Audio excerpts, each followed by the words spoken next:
And now, from beyond our dimension, this is the JeffMara podcast. Here's Jeff. What's up, everybody? It's happy Saturday night. Happy Saturday to you. And if you're on the other side of the planet, then happy Sunday to you. All right, we've already got 4 people waiting in the waiting room, so that's a good thing. If you want to join me, today is your day to share. It's your time to come here and hang out with me and share your story. So it's very easy to do. In the description below is the link. You can do that, or there's also the room ID and password if you choose to do it that way. And that way you just go to Zoom, click join a meeting, and then enter the data. There's also a link to our cooking channel, our music channel, our Facebook page, which has some interesting articles today about that. The ET, one of them is about the ET from Mexico that they found. They're showing that it has unknown DNA in there. So you might want to check that out. What else is in there? A link to our Discord, but the Discord, if you want to join our Discord, you've got to contact me personally. And also there's my personal Facebook page. And you'll see my last name's Reynolds. Mara is my beloved wife, and the podcast is named after the two of us. So that's going on with that. I guess we got 5 people, so I need to probably just get to it. Not let anybody keep anybody waiting. All right, so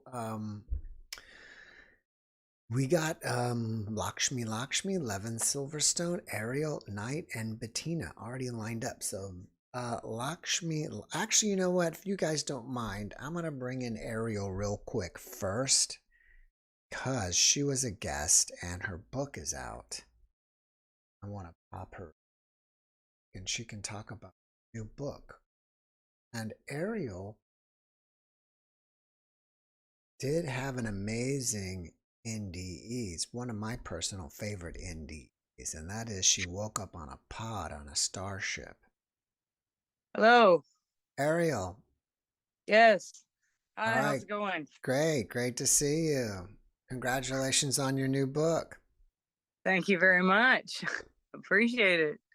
I don't remember what podcast number you were. Do you? No, I don't. I just know that it says the Matrix, NDE, Ariel Hooper, NDE, the Matrix is what it says on the... That's how you find it. You could probably search for Ariel Hooper and Matrix and JeffMara podcast. If you put those words in there, and maybe NDE, it should pop up. But I was telling everybody how you woke up on a pod. Yes. You want to remind everybody about that? Yeah, so I woke up on a pod. Pretty much, I would say the movies, The Matrix, is more of a documentary than anything. It's real. Yeah, so wow. I woke up and discovered that we were in a simulation, and that this is a shadow matrix, so it's not even what the real matrix was meant to be. It's not the original design. And yeah, so I've had one guest say that this is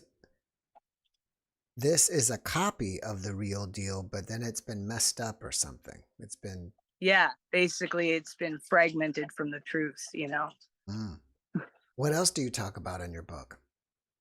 Well, basically in my book, the biggest thing I would say is it definitely is a book that's going to be pushing the boundaries of our conventional thinking for sure. My heart has been to take readers on a journey with me to go beyond the ordinary and challenge the very fabric of our existence and even our reality. In the book, I invite readers to question basically the nature of our consciousness, the rebirth, the reality we inhabit, the traditional beliefs we've been taught throughout different histories, offering a fresh perspective on the concept even of what Christ consciousness is, what people in the spiritual realms have been talking about, that kind of more of a deeper understanding of what that is. Just liberating our minds a little bit, giving a little bit of a twist to people, make them go, wow, okay.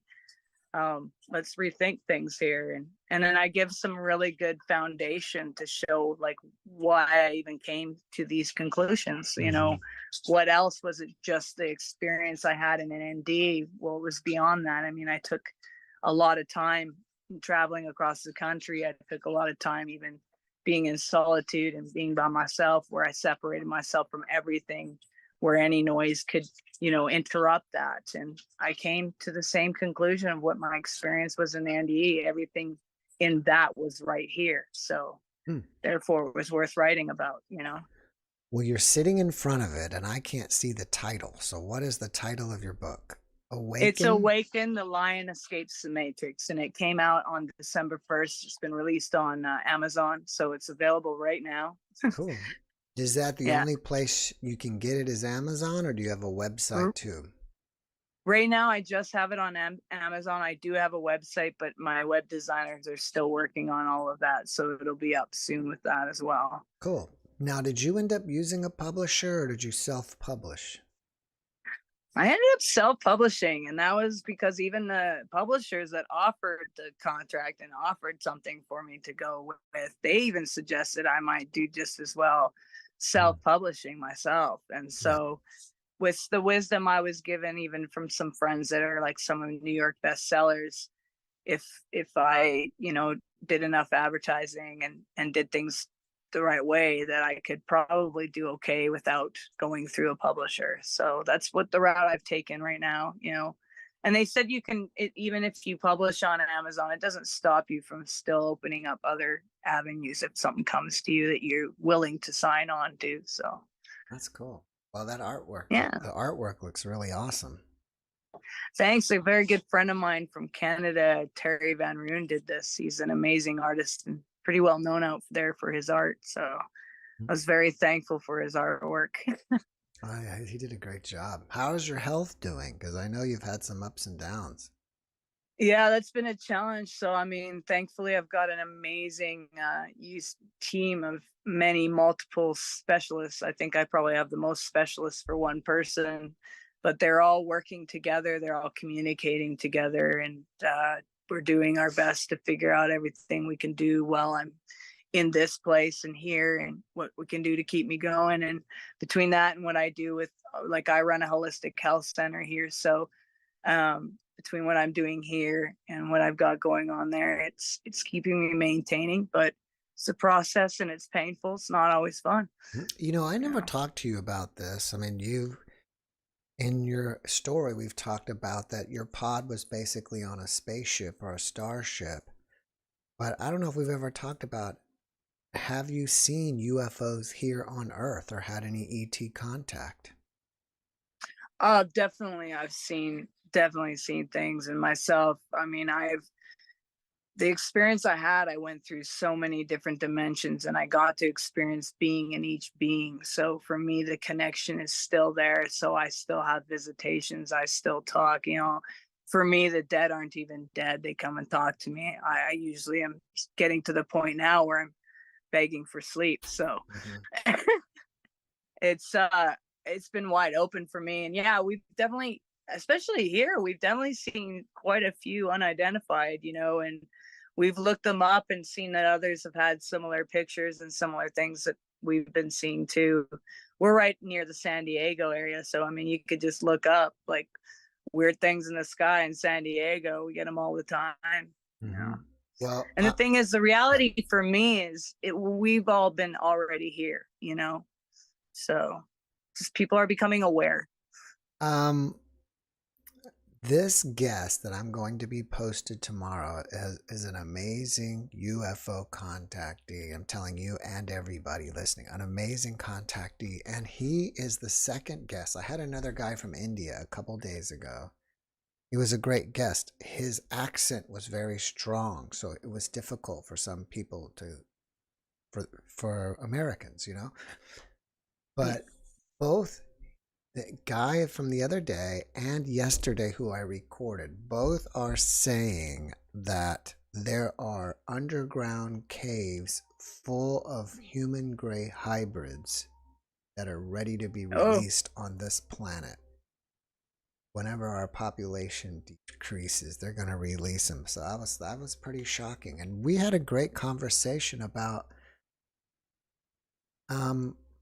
well, about our, we are a hybrid, basically, even for what we are. I mean, I hope you guys listen to it. I mean, for what we are, we're just not, we haven't evolved into where we are not, where we're at right now. I mean, Well, this is evolution, just a we're clay a pot. combination of evolution and manipulation. Oh, for sure. I mean, and this is a clay pot. So, I mean, as a simulation, this is the design that we chose, right? Mm-hmm. And so it's kind of a, are we what we are? Are we Mm-hmm. this being in front of us, Yeah. or are we more than that? Mm-hmm. That's some of the things I delve into too in the book as well. I discuss the different blood types and what that represents, Mm-hmm. and the coded system, and in our DNA what that looks like. Mm-hmm.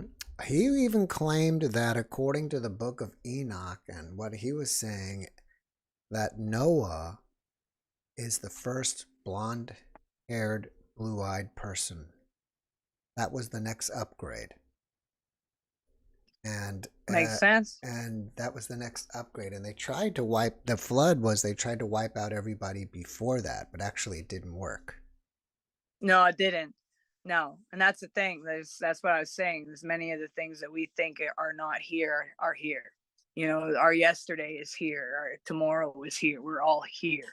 It's right in this environment. So, and it's going to be an interesting season because as we're entering a shift, the frequencies we're seeing now is because we're in this system and we believe and see this way. But as we expand and open our minds and recognize the truth of our designs, we're going to start seeing some of those things peeking in right through this dimension right here. Mm-hmm.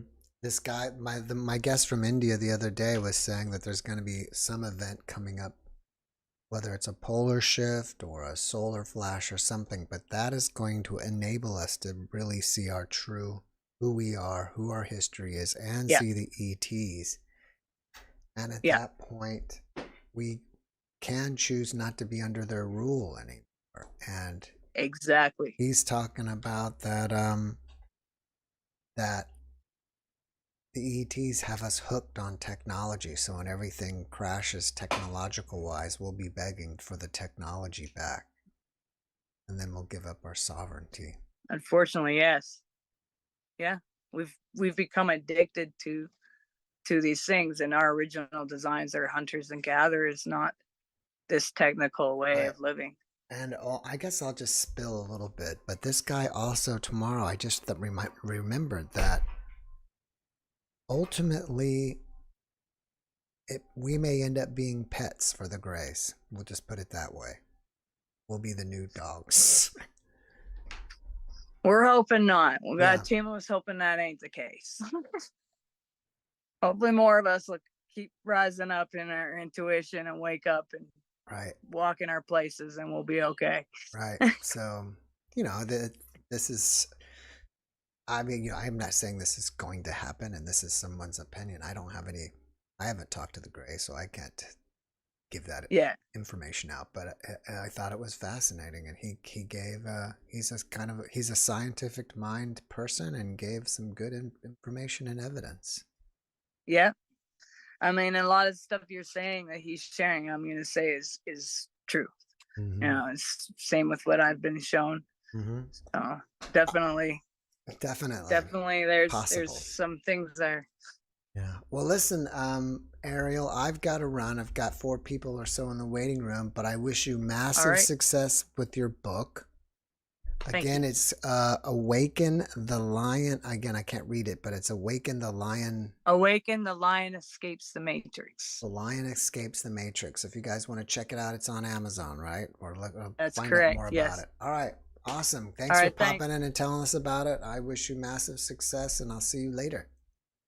All right. Sounds good. Take care. Bye. Bye-bye. Okay, that was Ariel. We had a great podcast together. If you haven't seen it, you should definitely check it out. Next up is Vicki. We'll see what Vicki's up to and if he has a new yoga pose. If I was more flexible and I had my room right, maybe I'd get down and try to pose, but I know I'm not as flexible as Vicki is. Wouldn't go over well. And wrong music there. Hey, Vicki. Yeah, well, just a minute. I'll just set the phone up.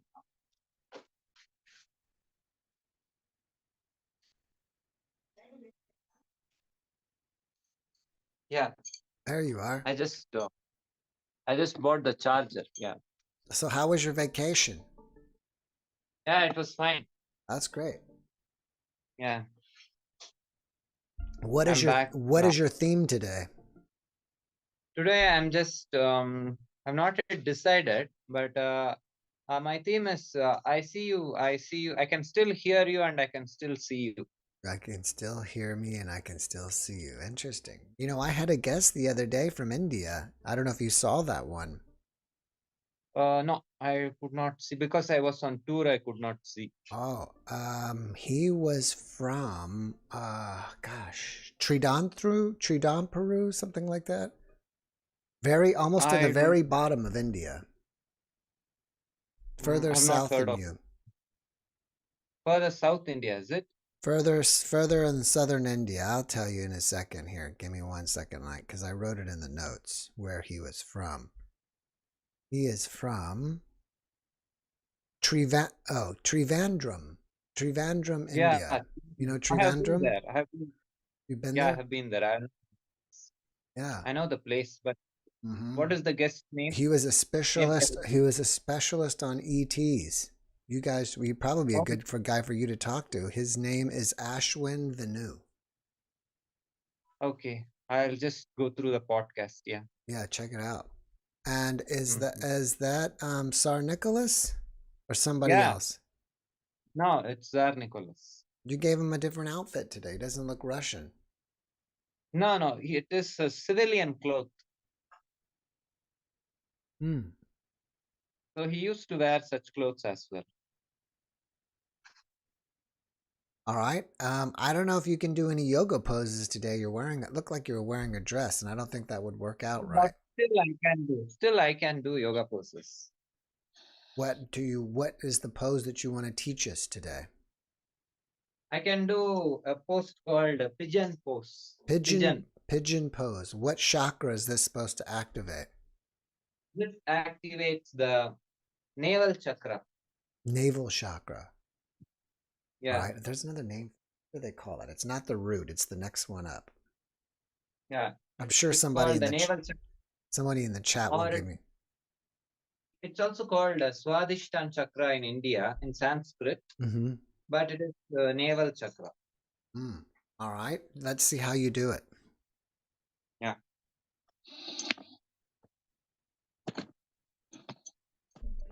All right. Idea. Make it so we only see you. Yeah.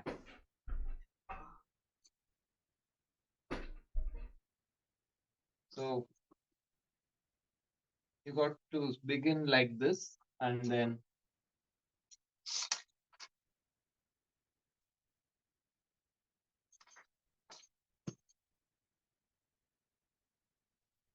Wow, you just have amazing flexibility.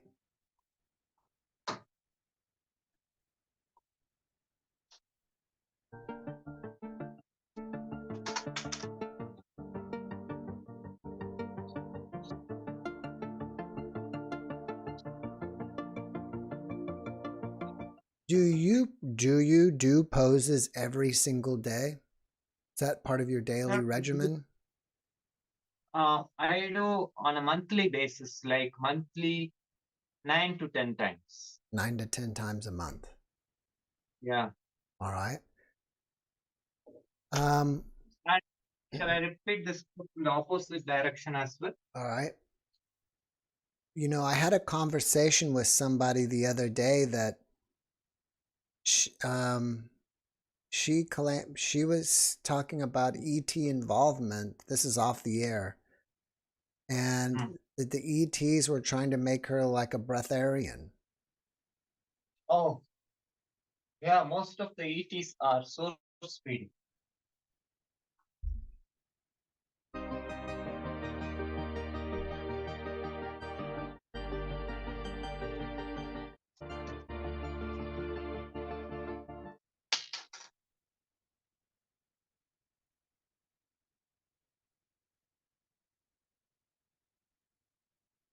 Yeah, most of the ETs are fed by source and they don't eat. Right. I had another guest that was living with an ET at one time, and she said that he almost never ate. Yeah, and he used to eat citrus. That's what she mentioned, as far as I remember. He Ah, used to eat a lot of citrus. Yeah. yeah. Do you want to do any dancing today? Yeah, yeah, All right, let me I change can my. do. All right, it's ready. We need to get some flashing lights there. No, next time I'll get some flash. Oh, that'd be cool. Yeah.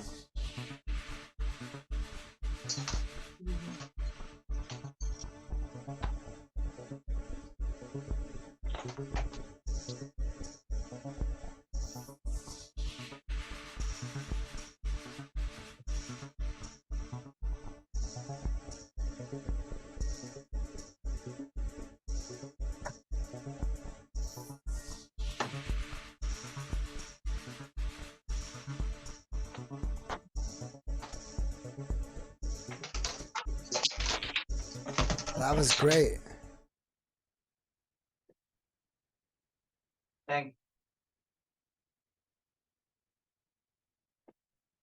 Now, Yoga with Keegan wanted to know what your story is, and I wanted to tell him that Vicki has had his DNA altered by ETs, Yeah, but and he's I have also had my past life experiences with right, Tsar Nicholas. right, and also in his past life he was the son of Tsar Nicholas, the last Yeah. king of Russia, Mm. and so that's how he has this tribute. I don't know if you would say that's a Chromosome tribute to contract. Tsar Nicholas, or what would you say that would be? This is my not exactly a tribute.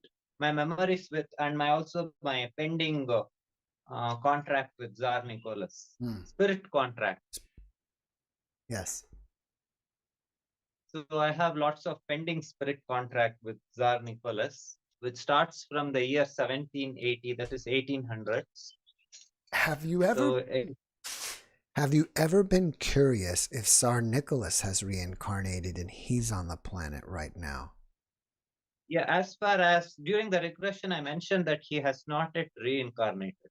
His spirit contacted me, and he's in a guilt mode actually, still recovering. Hmm. So he has not yet reincarnated, and only me has reincarnated from the entire 7 members of the family who have been executed. Mm-hmm. Do you think that Tsar Nicholas is a part of your soul family? Yeah, he is the main part of my soul family. As far as I remember from the 1600s, but my main past life with him started in the 1700s, Right. 1780s. Yeah. Someone wants to know if you have an OnlyFans page. No, I have not yet have, but I have a YouTube channel and Instagram as well. Right. Vicky Ganesh Ran, my Instagram name. Right. My YouTube channel is Vicky Gold Ganesh. Right. That's true. And I've been to Vicky's page, and one of my favorite videos, probably my favorite video that he has, is a Halloween video. Yeah. And if you ever have a chance, check it out. It's pretty cool. Mhm. Before I run, let me ask you this. Do you think that Lord Krishna is an Andromedan? No. He's an alien actually because he has blue skin. Those of human-looking ETs who have blue skin are from the other planet, actually, Right. friendly planet. Mm-hmm. Well, that's what I was talking to Ashwin Vanu about. That Andromeda is another type of ET, and we were talking about that Krishna is an Andromedan from that star system. I know Andromeda Galaxy. Yeah. Right. All right, brother. Well, listen, I got to run. I've got, I don't know, 5 or 4 people waiting on me. Thank Thanks you. for coming and hanging out, and maybe we'll see you next week. Yeah. Bye. All right. Take care. Yeah.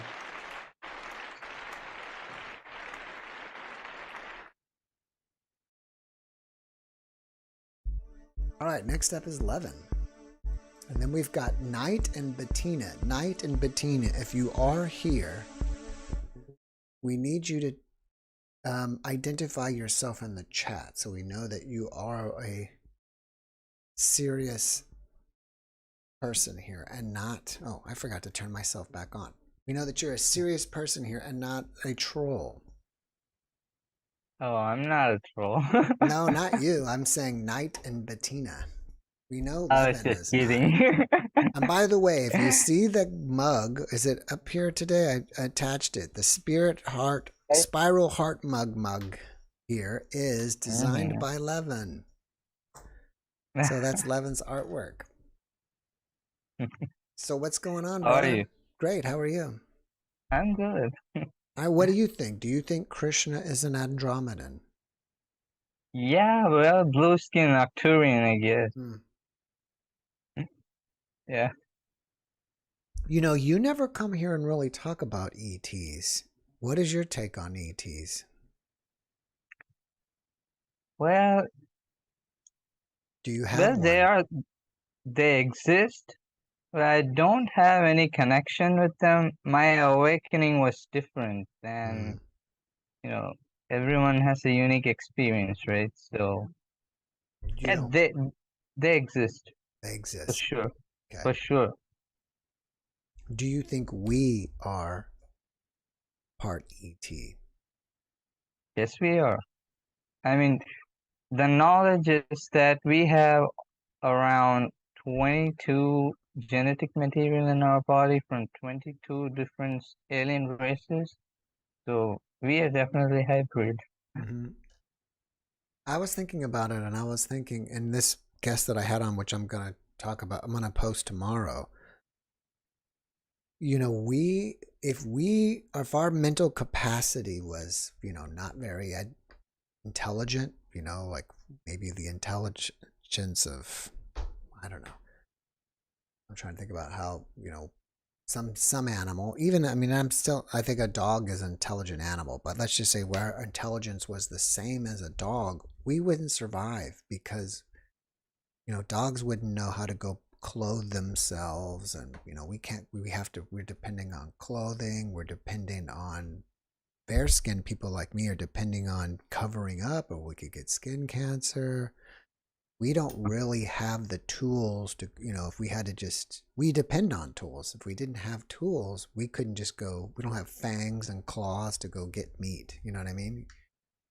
And so the way this guest put it, and I've been thinking about that a lot lately. Anyways, So that's what I've been up to. that's really, you know, something everybody must think about, you know, because all our, we can't say that we have tapped into our true intelligence, but we are definitely extremely skillful when it comes to survival, because we use our sense organs, right? Our senses. But our sense organs are nowhere near the capabilities of all the other animals. Oh yeah. Well, you know, as how your skill increases, if you constantly tap into something and keep on using it, then your skill is going to improve and increase. So animals always are fully in the present moment. So they're connected to their senses completely. That's why they're extremely sensitive and aware of surroundings. Yeah, I mean, I agree with that, but still, like, the dog's sense of smell is 500 times what ours is. Yeah. You know, so you can't compete with that. We can. That's the difference in creation, you know. Everything is unique. Yeah. Have you heard of Moore's Law? I'm not sure I've heard it, but if you can If you explain it to use me. Moore's Law, you calculate the age of our DNA. There's a whole thing I don't know. I'm not too, I need to read it and really digest it so I could teach it. But basically, if you follow Moore's Law with the complexity of our DNA, To get to where we are right now, it would take 9.8 billion years. But the Earth is Wow. only 4.5 billion years. So that's something to think about. Dr. Gary Nolan, I think, talks about that, if you know who Dr. Gary Nolan is. No, I'm Anyways, not sure. I might have seen it. what did you come to share with us today?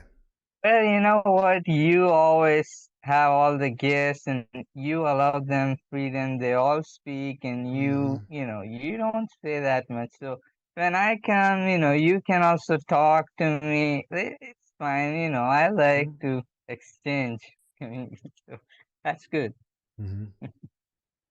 So, yeah. So, last time you were mentioning about listening. I wanted to get into that. About being a good So, listener. So, there are lots of methods and numerous methods to tap into the frequency of the zero frequency or truth frequency, unconditional love. I would say, I feel like listening is one of the most important things we could learn to do. And anybody can, you know, can listen. It's not gonna, it's not impossible or that hard. It's very simple. But, we need to give a little bit of attention to it so that it can expand and open. So listening is one of the main doorways for us to tap into the freedom energy, the truth energy.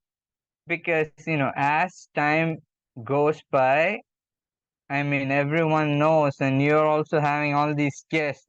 The information which is gonna come, it's all about physical reality, right? So it's gonna get really chaotic and extremely confusing for us all.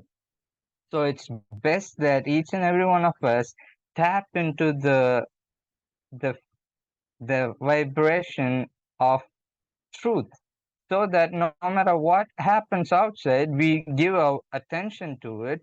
We won't fear for it. We will have the intelligence to do what action needs to be done.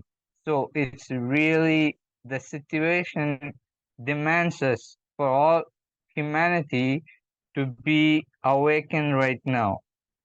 When do you anticipate things are going to get chaotic? But it's already getting chaotic. It is in that state already now. Okay. How bad is it going to get? Well, you see, 2 years ago, all the knowledge we have now about the split and the end game scenario, all that is compared to 2 years. Now nothing was there 2 years ago. So see the egoic state, right? The ego state is the state which is already confused. It's already confused. That's why it gets fear. It's always reacting to things. It's not steady. Now we are going through all this paradigm shift, timelines, and all that. So imagine that how confusing it must get if, say, you take some people who have no access to all this information, but they get to listen to something, they feel something, but they're scared to go for it more. And you see the political arena and all that is extremely chaotic now. So there's more confusion for them. So now is the right time for us to, just awaken and listening. We said listening, right? So let's say that the ego is it's like an like it has no pure knowledge. It's ignorant, right? So it's ignorant and it is also, say, for example, to understand, right? Like a monster, okay, collectively. So it has these tentacles. So we need to find its weakness. We need to cut off its tentacles. So what's the main thing the egoic state does is it always measures everything. It judges. it has opinions, conclusions. The whole past is already there. That's its ground. That's where it is. It's not, it's grounded in friction because see the present moment is flowing smooth, universal flow. But the past or what it's holding on to, memory is it doesn't exist now. So it's stopping the flow, so it's creating friction within. So now how can it understand or learn that it's in that state? So now when we start to listen, so the all the conclusions we have, all opinions, everything is based on the past. So we can use reasoning, logics to say that, well, really, it's simple. The past doesn't exist. It only exists as in my memory, and it's okay. You, why do we have to hold on to it so tight? It's not gonna go away. It's still gonna be there. The memory is never gonna be erased. So,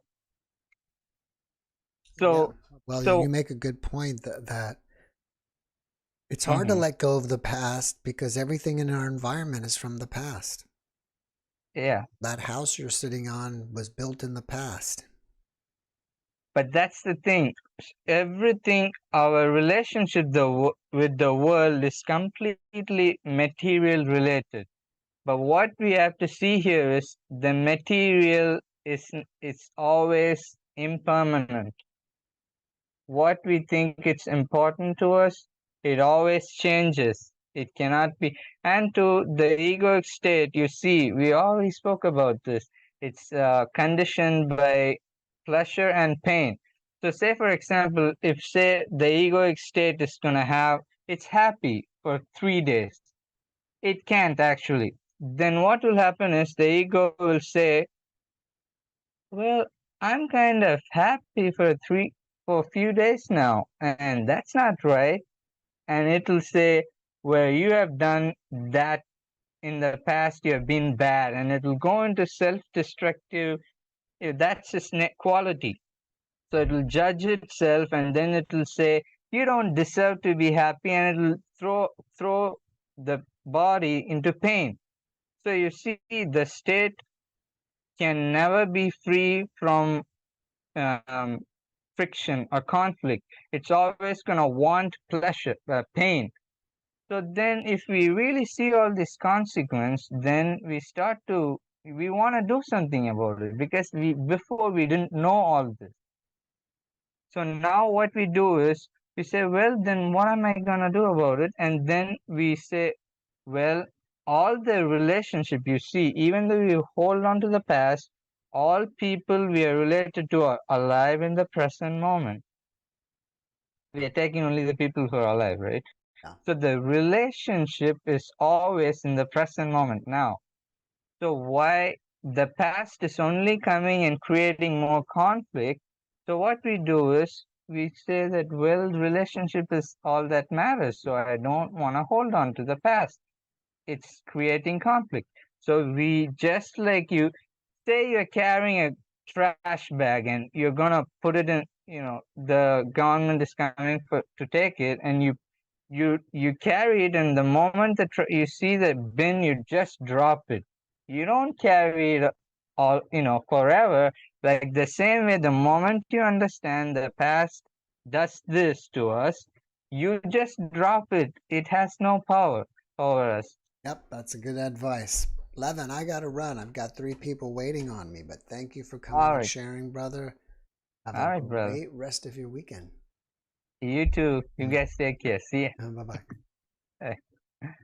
And a big round of applause for Levin. All right, now, did we ever find Knight and Patina? I know David Echt is here, and he's another one of my guests. Did we ever find these Knight or Patina?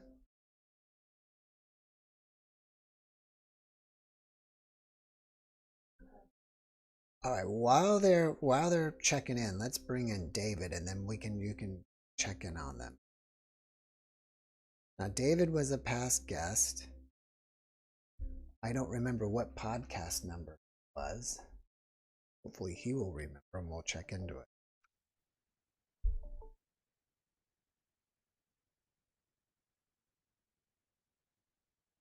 David. Oh, hey, Jeff. Hey, David. How's it going? Oh, pretty good. Haven't talked to you in a long time. Yeah, it's been a while. How have you been? My lighting's really bad in here. Hold on. Yeah, you're a little dark, but that's okay. It works. Yeah. Even though you're a little pixelated, we see you. We can hear you just fine. At least I'm here. So yeah. Anyway, how are you? You've been busy? I have been. Yes, very busy. Do you remember what podcast number you were? I'm sorry, let me turn up my volume here. What's that? Do you remember what number you were? What number? Yes, what podcast number? Oh, I'm sorry. I have no idea. I didn't know they were numbered. Let me see if I can search here what number you were. It was a while ago. ECHT. If I just search your name on YouTube, I can probably find it here real quick. You got to be the only act. Not many, probably. Why isn't that coming up? If there's another act, they're related. What if I put David Act? Did you have an NDE? Yeah. Okay, let's put David Act NDE. It's a different David. Wow. It's there somewhere. It's somewhere. It was over a year ago. It was a while ago. Yeah. Well, you've got some new stuff going on that you wanted to come and share with us. Tell us all about it. Sure. Well, what I want to do is write a book about it. Mm-hmm. It happened 50 years ago when I was 20 years old. This is your NDE? Yeah. Okay. So you want to and that's what I talked to you about in the last interview. But why I wanted during the meeting was to hear other people's stories and ask them if they'd experienced anything similar to my own experience. Because I really haven't met anyone that's had something real similar. Can you remind us all quickly what you? Yeah, I went into a state of it's what the Tibetan Book of the Dead calls the rainbows. You didn't go to Bardo? Yeah, it's like the highest Bardo. It's just all pure bliss and colors. Oh, cool. And so I was there for a long period of time. I must have been gone for at least 20 minutes. And I'm wondering if I could, because I want to write about it. There's not a lot. I mean, I could describe it. Doesn't really say much in the actual description. A lot of the book is I hope to be about the aftermath and how it left me pretty much dysfunctional in the world. Pretty psychic too. I had another guest that her NDE was very similar to the Tibetan Book of the Dead. I mean, she was listening to it on the radio after she had her NDE. And it was almost exactly like I think it was the 4 places you go in the Tibetan Book of the Dead. And it really troubled her afterwards. And it sounded like it troubled you as well. It took a lot of years to figure out what had happened to me even. Because this was like, 1970, it was a New Year's Eve party. It was like 1973, 74. So there was no information available. There was no internet. There weren't even any books available. I didn't know what had happened. I had just fallen into this state where I'd stopped breathing, my heart stopped beating, and I knew I was gone. I felt everything leave me. I felt the floor drop from under me, and I was suspended in a state of pure bliss. It was incredible. But the aftermath was unparalleled in the sense that there was no one I could talk to or relate to. I could see things in some way psychically, but it didn't really help me in terms of trying to function in the world.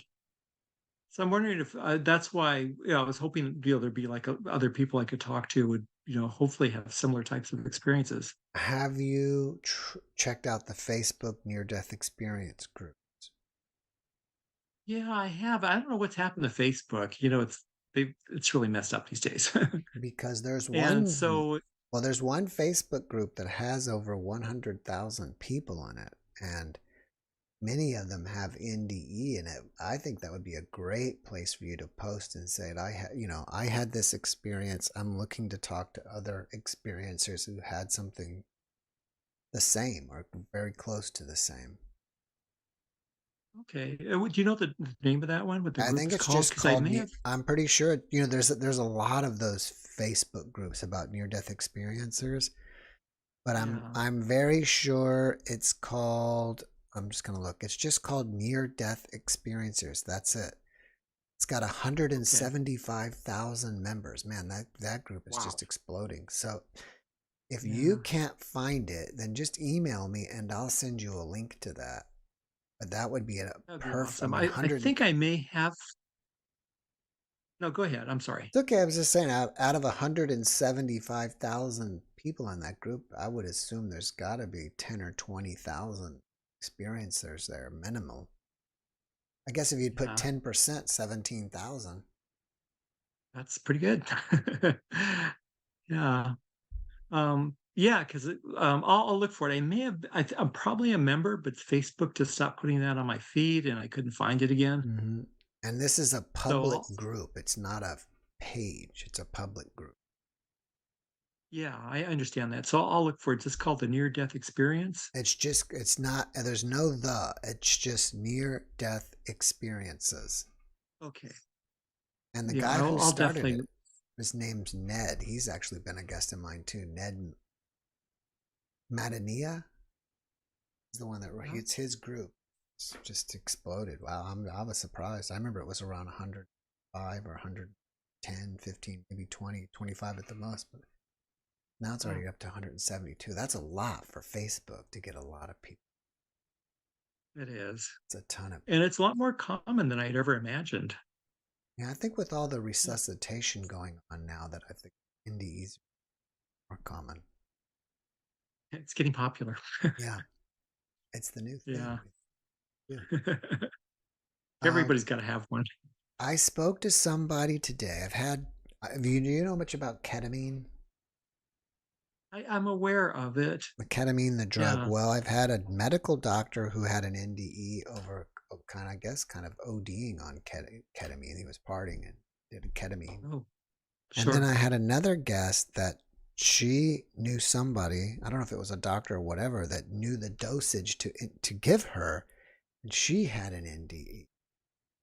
And then I talked to Wow. somebody and very recently, and she was talking about that they were using it as a ketamine as a therapy for mental problems. But My wife is studying psychology right now, Mhm. and they've been talking about the use of psychedelics and drugs, Mhm. and it's being found to be very effective in treating some types of maladies. Mhm. Well, what was interesting is she told me that what they were trying to achieve with the ketamine was death of the ego. Yeah, Which I was really surprised about that. So yeah, let's get that back to your yeah. NDE. You were all these bright lights, rainbows. What else did you see? Were you just in that one I was realm? immersed. I'm sorry. Was that the only Oh, realm that you were in? yeah, I went directly into it. There was no tunnel, none of that stuff. I didn't see friends and family. Mm. I just immediately left my body and I was in a realm of it wasn't just like one light. It was like all these lights and brilliance, like fluorescent, beyond description, colors all swirling, Mm. all around. And I was part of it. I wasn't really separate from it. I was like maybe like a thread of separation. Um, and I was just immersed in this just incredible ecstasy. Mm. I didn't want to come back. I really Yeah, didn't want to come back at all. so many don't. Yeah. Yeah, that's interesting. So many don't. Yeah. What I think is And awesome is they forget about their life here. yeah, I had no memory of Did you it. forget about it? Did you have a memory and didn't care, or you were just blanked out? You just didn't remember at all. I had no memory that I had ever existed. Wow, that's exactly what this woman told me with her ND. She didn't even know she ever existed at all. Yeah. Yeah, I get it. amazing. I think I've been trying over years trying to figure this out. And I think a lot of memory that's stored in the brain and the body, that's gone. When the body's gone, all that body memory and all that's gone. And so but you're still experienced, you're still alive. Mm-hmm. The life force is still there. And Mm-hmm. so you are apparently we always are part of the experience. We just don't realize it because we're caught in our thoughts and our ideas and our beliefs. And we think that's what we are. Yeah, I mean, well, there are though some NDEers that come on that do remember. Some of them do remember and still don't want to go back. It seems like a lot of times once they remember like their children or their family members, then they immediately go back. Interesting. It's like that connection is made again and then they're back. Maybe I was too young. I didn't know anyone that had passed at the time. Right. You didn't have kids. I didn't have any strong attachments. Didn't even have a girlfriend at that moment, at that time. Right. So. Oh, all right. Well, that you know, I'm still happy to make a post if you want to write something and I can put it in my community post, but I don't know out of my subscriber base if there's that many actual experiencers. Whereas on the Facebook group, I would think that's where I mean, there are a ton of them there. And I think that's going to be your best bet, as well as you could just copy and paste it and go put it in several of these near-death experience groups, because there's a bunch of them out there. It's really popular now. That's really good advice. Just I didn't want to impose on somebody else's space, you know. No, people people are writing stuff all the time. I mean, people are sharing their experiences, they're asking questions. I did this in my, it's very common that a non-NDEer will say is, all right, for all you NDEers out there, did you see Jesus? You know what I mean? And then you'll see all these comments where they'll say yes or no. Or Elvis. Yeah. Or, did you know I saw Elvis? Funny you mentioned Elvis. Did you know I had Elvis's stepbrother as a guest? No, I had no idea. That had an NDE and saw Elvis? Cool is that? Yeah. He's probably the only one that could legitimately say that. Yeah. Isn't that amazing? That is amazing. Yeah. I didn't even know Elvis had stepbrothers. But his mother had died, and when his father remarried, he remarried this woman with 3 children that were quite younger than Elvis. But she had that's when he had he gained the 3 stepbrothers, and one of them he must have met them in his life. I don't know. I mean, he must have met Elvis to have that experience. Well, yeah, I mean, he was his stepbrother, so he grew up with him. Oh, how cool. Okay. Yeah. So he was his stepbrother, and I think he had a heart attack and died or something in his living room or something, and then all of a sudden it was Elvis. It's a great one. You should check it out. If you guys haven't seen it here on the podcast, you should go check it out. I mean, him seeing Elvis, and it makes the most sense if that's your brother, you grew up with him, that you could see him on the other side as a family member. For sure. Yeah. Yeah. A great story though. Yeah. You must have talked to thousands of people by now. I'm close. What are we at? I was thinking about that today. Today's video is, I think it's 990 that I'm working on. Okay. The one I posted was 989, so we're almost to 1,000. You're actually doing a great service. Well, thank you. I really want to give you some appreciation for what you're doing. Thank you. Appreciate that. Yeah. Just getting that word out there and people hearing it. For me, it was, it's been like, I'm just like where I don't feel so isolated. Mm-hmm. To know that there are a lot of other people who've had similar experiences. Have you gone to an IONS meeting, or the big one every year, the big IONS national meeting, whatever they call it? No, it's something I'm unfamiliar with. Well, you should definitely go to that. I think next year's is in Phoenix. I don't know where you live. Last year was I'm just north of San Francisco. All right. Well, the next one I think is in Phoenix, probably summer of 2024. Okay. So there's a lot of NDEers that go there, and that would be a great place for you to go hang out. Actually, if you stay and there's people here in the chat that they went to it, however long it was ago, a month or 2, and I feel that you could say they'd probably be happy to tell you about it. yeah, I'm actually looking forward to hearing some of the stories. Yeah. Yeah. So I'm assuming a lot more people are going to join. Yeah. All right, I got to Okay. run though, Dave. I've got about 2 or 3 people waiting on me, but it was great seeing you Okay. again. If you need to, if you can't find that group, just message me and I'll send it to you. Send you a link. Thanks a lot, Jeff. I really appreciate it. All right, thank you. Take care. Okay, good luck to you. Thank you. You too. Bye bye. All right, a big round of applause for Dave. Okay, did we know who Knight or Patina is?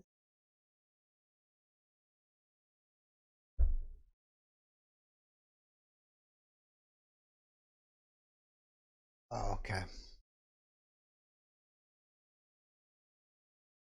Bettina from Germany. Yeah, I thought I remembered Bettina from Germany. Let's bring her in because she's in Germany and that's so late there. And then we'll see. Knight, are you here? Let us know. And if someone else wants to join, we got about an hour left, so we have some openings. Ooh, this is interesting. It's all orange. Bettina. Yeah, I should.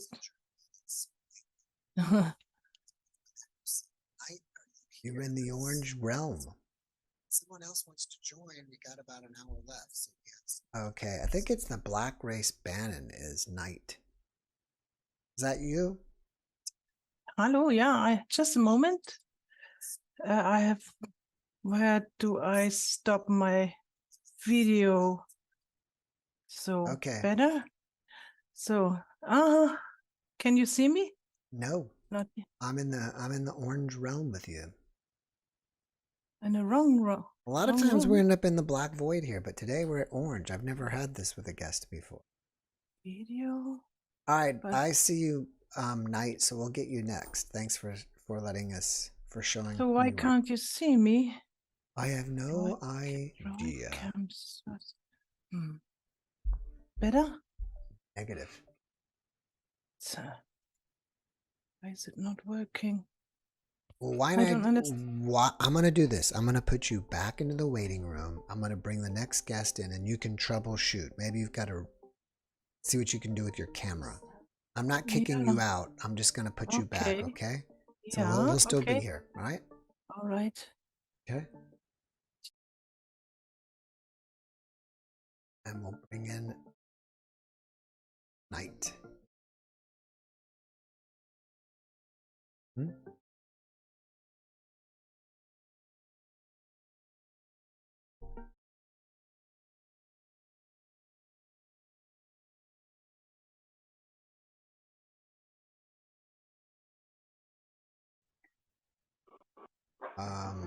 Hello? Hello? Hello, Jeff? Yes? Thank you so much for I hear you. allowing me on this conversation. Do you want to turn on your camera?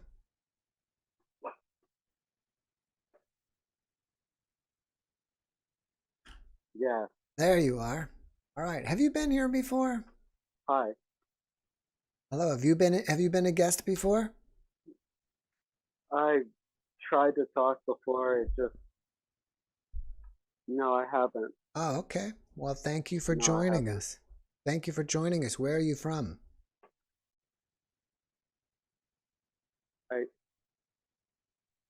I'm in California.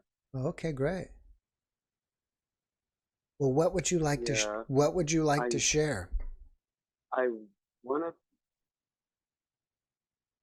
I want to talk about what happened to me in 2021. Right. I got into a bad accident. Mm-hmm. And I don't actually know what happened.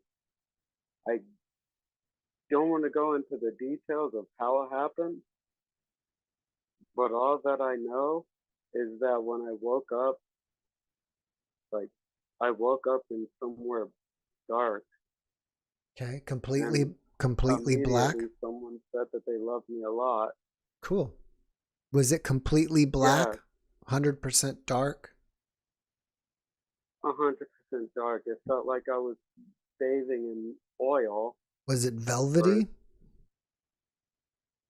there was nothing to see.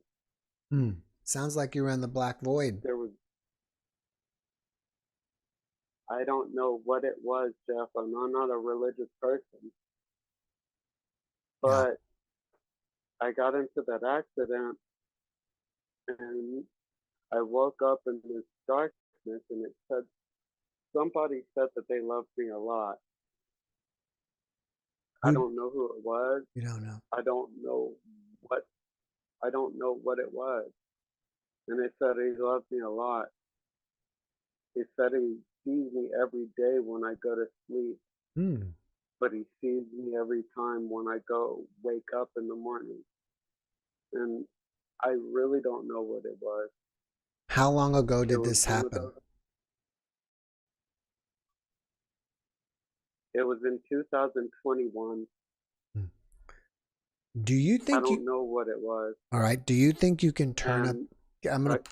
Can you turn up your microphone louder at all?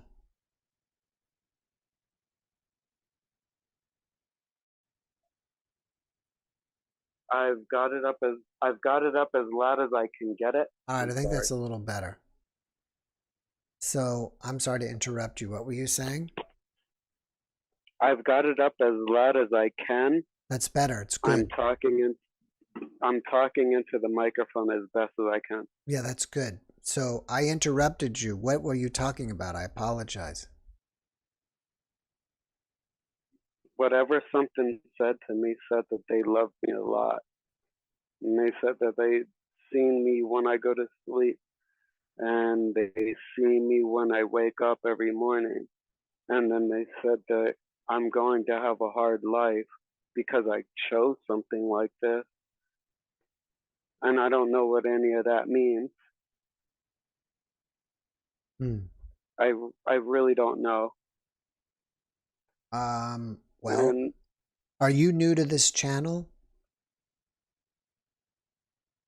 Yeah, I'm not new to this channel. I've seen a few stories. But I've never experienced anything like this personally until that time. Right. I can only give you an opinion based on what my guests tell me. Because I have not had an NDE, but a lot of guests talk about that we choose to come here and we choose different lessons to learn or things to do. And from what you're saying, it sounds like you chose to come here and have a hard life. And maybe this person is like a guide or a guardian angel on the other side.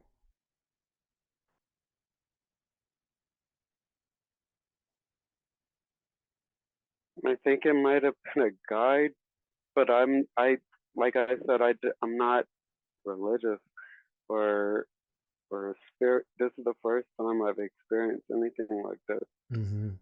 And when it said this, it gave me a whole range of emotions that I've always felt, from joy to sadness to everything. It was one of those things where every phrase that he was speaking gave me a different emotion. I don't know what that was. What else did he tell you? He said basically that I'm going to be here in this place again, in this darkness. He said that, he prepared me for these tough times. He said he prepared me for this.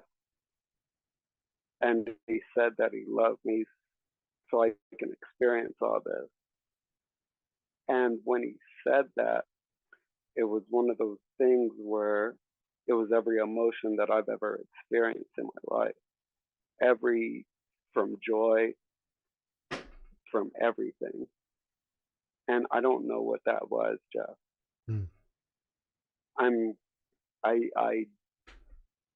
I don't know. Did he said that I can do. I'm sorry. Go ahead. He said that I can do whatever I want, but my own judgment is going to be the one to hold me back from doing whatever I want. And I don't know what that meant. Your own judgment would be what would be holding you back From doing exactly what I want. Did he tell you that you had what your purpose is here? I didn't get a purpose cause. I didn't get a purpose cause. He said that I do have one. I just don't know what that was. Mm-hmm. And then he said that he loved everybody as much as he loved me. Sounds like you. I don't know what. If you meeting someone like that, sounds like you met, like God or something. If he loves everybody, I don't know. It could be anybody, but it sounds more of like a source type of figure. Do you? Let me ask you this. Do you think it's possible that you have something that you should be doing, but you've been living a lifestyle that's been distracting you from what you need to be doing here? Like maybe you should be doing something. More than likely, yeah. You should be doing something, I don't know, constructive, and maybe you've been, out doing whatever that you shouldn't be doing. You know what I mean? Like you've been wasting time on. Maybe you're into race cars and you've been, racing cars or something, and you really should be doing something else, whatever. You know what I mean? There's activities you think that could be distracting you.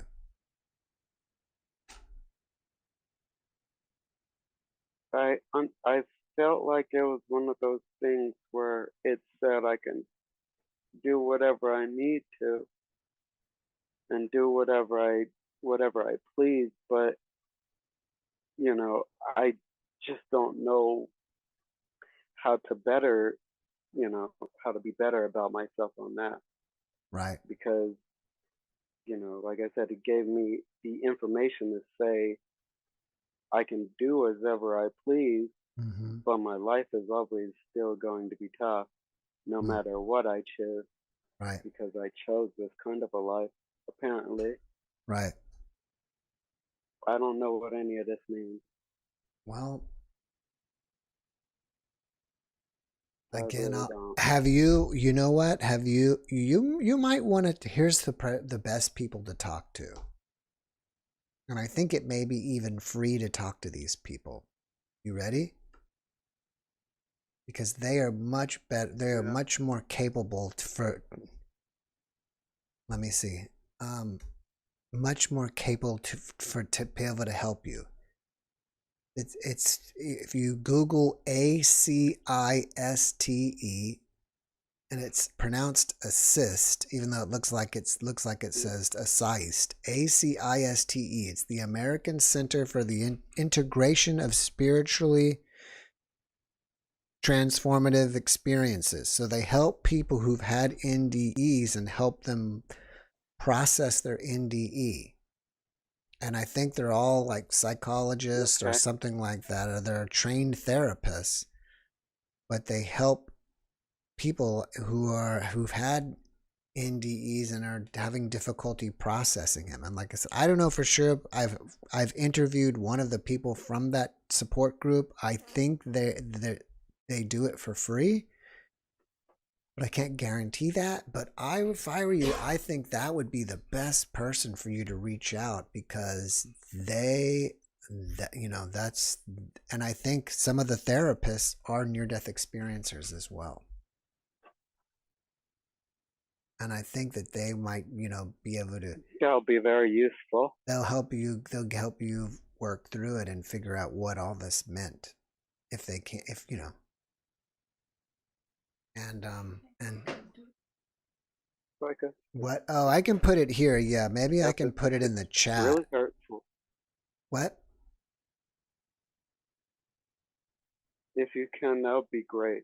I just put the word. If you could in the chat, that would be great. Yeah, I put ACISTE. If it's in the chat, if you just Google it, you just Google that word, it'll pop up.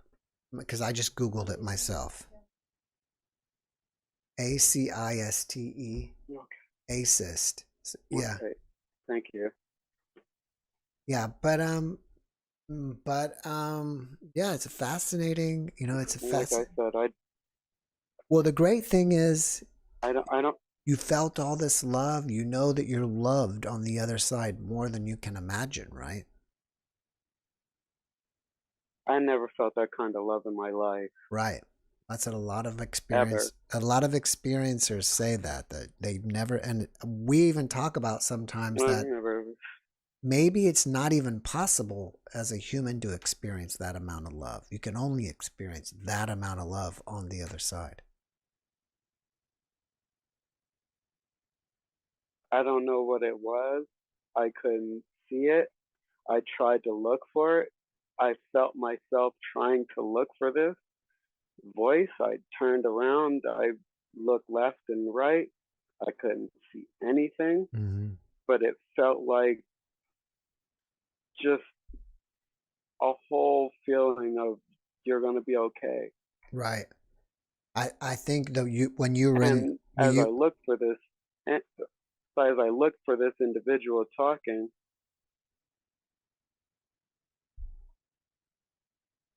it just felt different emotions. some of the near-death experiencers Sorry if I'm wasting your time. You're not wasting my time. Not at all. Some of the near-death experiencers, when they're in the black void, they don't see anybody. They just notice or they feel the presence there. Well, it sounds like you are experiencing the same thing.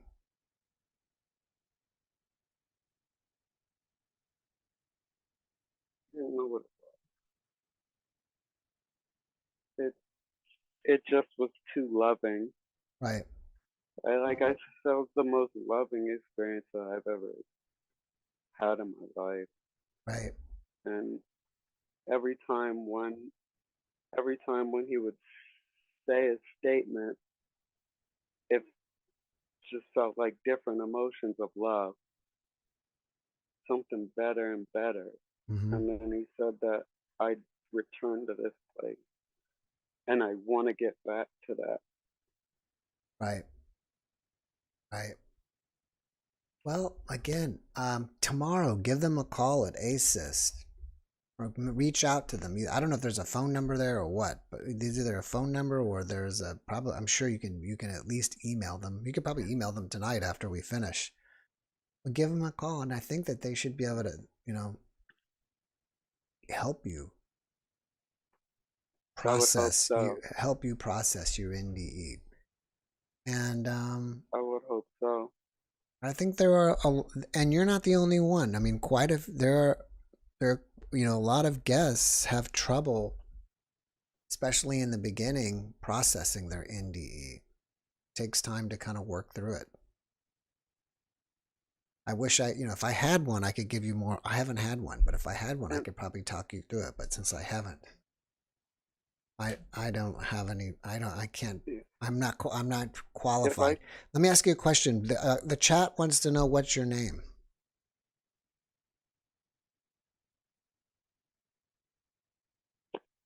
My name is George Knight. George? Okay. Yes. Well, I don't know if I've helped. Apparently the Black Rays ban him. Right. I don't know if I've helped. YouTube comp, that's my. I don't know if I've helped you at all. At least I've gave you a direction to go. But I believe that, you're going to work through this and everything's going to be okay. And you're probably going to be even stronger after you work it all out. You know what I mean? Jeff, I just want to understand the other side. Mm-hmm. Because he's basically said that I could do whatever I need or do whatever I want. Mm-hmm. My life is going to be tough. And then he said, you've always wanted to see me, but you can't see me here. Right. But you will see me once this is done. Right. And he said, after this tough life is done, then you'll see me. Mm-hmm. Makes totally And sense. Yeah. I just don't know what that was. Just sounds like a being on the other side. Like I said, I'm not sure if it's spirit guide, a guardian angel, God, who exactly was, but it sounded from what you're saying, it was, someone that's helping you along. And even though you were on the other side in the black void, you just couldn't physically see him at that point. But, at some point when we all eventually cross back over, you will see him again. By the way, I there are vividly people. remember. By the way, people in the Sorry. chat. By the way, people in the chat want to talk to you, and they said that Christine Alexandria says many of us in the chat understand your message. Because he loves you all like how he loved me. Mm-hmm. That's all that I know. Right. That's all that he said was known. And he said I've been wanting to experience this because all my life I've always doubted this a type of religious kind of a being. Mm-hmm. But he said all your life you've been looking for me and how I'm here. He said you just can't see me at this point, but you will when you're done after this life. Wow. And I don't know what any of that means. Fascinating. And he said you chose this life, but when it's all done, you'll be back here to see me. Mm-hmm. And like I said, I was looking high, low, left, right, behind me, and everywhere. I remember me looking for this. Right. And I couldn't see it. Right. And then after I was done looking around, he said, you can't see me here, but I'm here with you. Right. George, I need to run. I've got 4 people waiting on me, but I recommend that 1, you message ASIS tonight or tomorrow, and 2, pop back in the chat because people said they want to talk to you. Thank you, Jeff. Thank you, George, and thank you so much for having me on. Hey, we're happy to have you, and come back and update us on what's going on. All right. Take care, Jeff. Will do. All right. Take care. Bye-bye. All right. A big round of applause for George. Let's see if Patina now has got her camera working and she's not in the orange zone.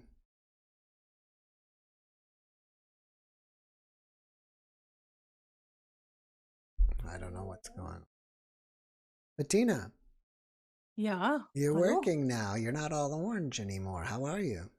I'm fine, thank you. I restarted the PC and then now it's working. Great. Well, thank you so much for staying up so late in Germany. It's got to be like, what, 2 in the morning or something?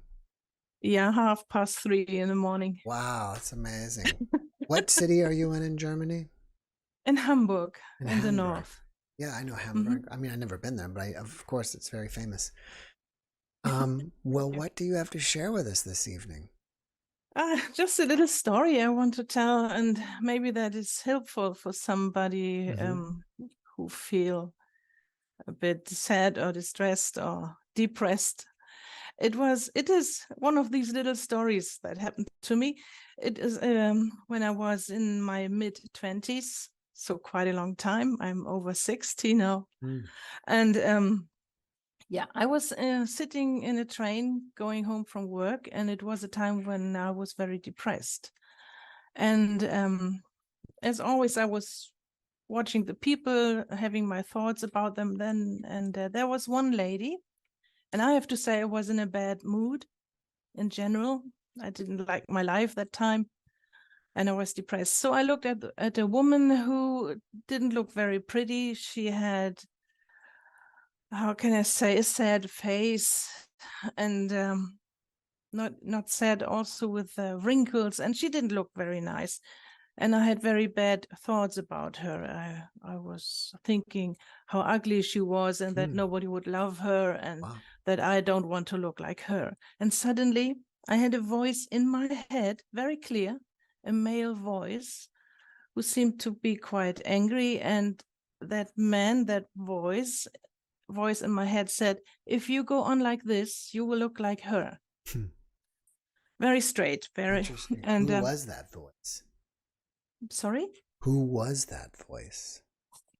I don't know who that voice was, but it must have been somebody who could listen to my thoughts. Maybe my guardian angel. I don't know. It was, I really don't know. I didn't ask. I immediately knew that this voice was right. And I said, oh no, I don't want to look like her. What can I do to prevent that? And then that advice, the advice that is coming is for all the listeners as well. The voice said to me, for every negative thought you have, put 2 positive thoughts and start with that woman. So I started with that woman. I looked at her and I thought, what has happened to her that she's looking so sad and that she has a face like that? You know, you could see all the negative thoughts in her face. And I thought maybe she has a bad marriage. She has a bad life, maybe. Maybe she's in pain constantly. I don't know. I don't know what happened to her.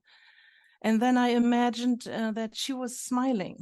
I imagined her smiling. And I thought, if she would smile, she would look beautiful, because it's the nicest makeup we can have is our smile. It makes everybody beautiful. Right. And as I was thinking this, the voice in my head said, well done, much better, and go on with that. And that was all.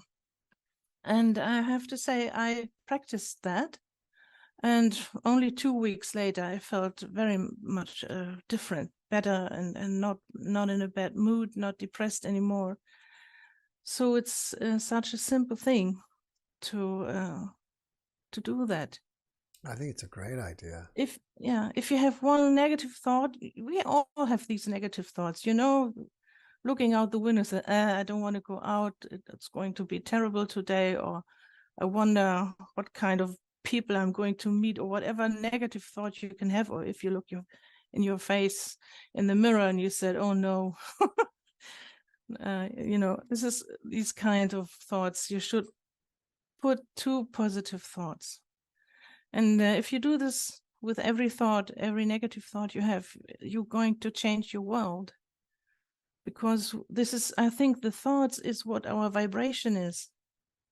And if vibration changes what we are going to perceive, what we are going to see, or what we are going to experience in the world, then this is the key. If we want to experience positive things, we need to have positive thoughts. It's really that simple and profound. It's all up to us. It is, and it you know, I listened to this Mr. Vanu, and I was a bit sad about the things he said. Wow. Well, you'll be going to be, you may be shocked for tomorrow's ET experiencer, because it's maybe you may think it's just as bad. I don't know if you were here earlier when I was talking about what he had to say. Yeah, I listened to you, except the time when I restart the PC. Oh. Yeah, but he focuses on the negative things as well. A lot of things that Corey Good said, and I listened to Corey Good, what he is saying. I have only positive experiences, the few I have, and you already interviewed Judy Carroll. Do you know Judy Carroll? I don't remember She's from Australia, and she said she's a blended soul with ETs, gray ETs. By the way, I don't want to let this pass me by. PD Pete says, Patina is my favorite. Please come on every week. Ooh, thank you.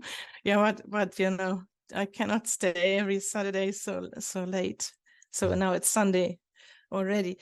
Yeah, but thank you very much for the nice words. yeah, this is something, but having good thoughts. I was in 2013, I was very depressed, and I had a day and a moment when I said, I don't want to live anymore that life, not my life, that kind of life. I was so fed up with all my fears and everything. And then I started watching my thoughts. And this is again, I cannot say how important it is to change your thoughts. Please, everybody, do it. I think it's great advice. Patina, do Yeah. you think I should try to get Corey Good on as a guest? Oh, why not? Would be interesting. Why not? Yeah, Corey Good has a lot to say, and yeah, he has. From him, I heard the thing about the solar flash and that all the ETs will come and rescue us, and that the solar flash will destroy all the electronics, and what he said so on. Could be Judy Carroll says this is not going to happen, so it's interesting to see how different the opinions are. I don't know. Maybe there are more than one realities. Yeah. Maybe it was a timeline where it could have happened, and now we have changed our timeline, and it's not. I once had a dream where I was rescued from a dying Earth by ETs. Oh wow! And yeah, it was in 1992. I had a very vivid dream where we were told that in 2 weeks we are not going to be able to breathe anymore. And we were invited to be rescued by little shuttles that will bring us to a spacecraft and to another planet. And it was a very, very vivid dream. And I went there, I went to the shuttle, I went into it, and I cried a lot when we were starting. I saw our Earth becoming smaller and smaller, this beautiful planet in the blackness. And then we were brought to another different planet, a big forest with huge trees, and everything was huge there. The insects were that size. But they said it's not poisonous and we shouldn't be afraid that something would bite or eat us. Well, maybe so that dream was very vivid. My guess for tomorrow basically is saying that, when they release all these new human hybrids, I said, well, what happens to us? He said, we're going to go somewhere else. So maybe we'll be going to the place you mentioned. I don't know what I think. What I believe is, yes, we are upgraded. As you said before, we are already hybrids. This is my opinion too.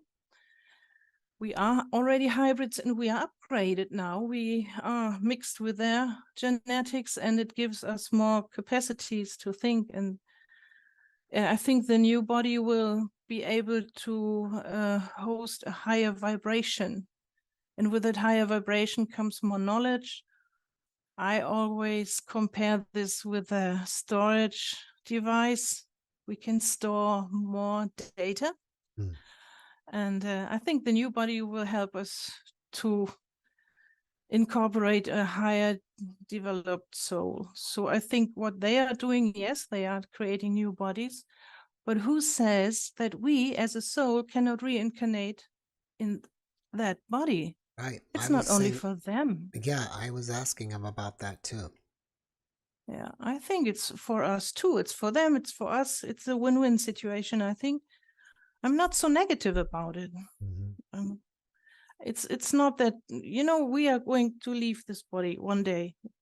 It will deteriorate and then we die. Right. Well, there's a lot of guests also that say that, they've been human, they've been Pleiadian, they've been whatever. So maybe we take all kinds of bodies. But Tina, I've got to run. Thank you so much for staying up late. We really appreciate you. And like PD Pete says, hopefully you'll be back every week. I cannot promise that, but I will do as often as possible. So thank you all together and have a nice evening. Thank you. Have a good night. Bye. Bye. Big round of applause for Patina. All right, so we've got Chris Torres, Luke 144, and Jan T. I don't know if this is the famous Luke of Stoke factor that's we always hear, or is this a different Luke? But maybe Luke 144 and Jan T can identify themselves as in the chat. Now we've seen Chris on before.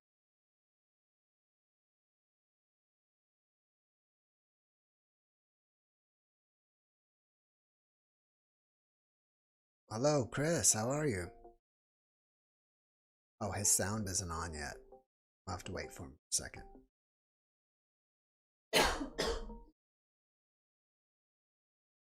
Maybe I should. Oh. Yeah, I see that. No, not me. It's a different Luke.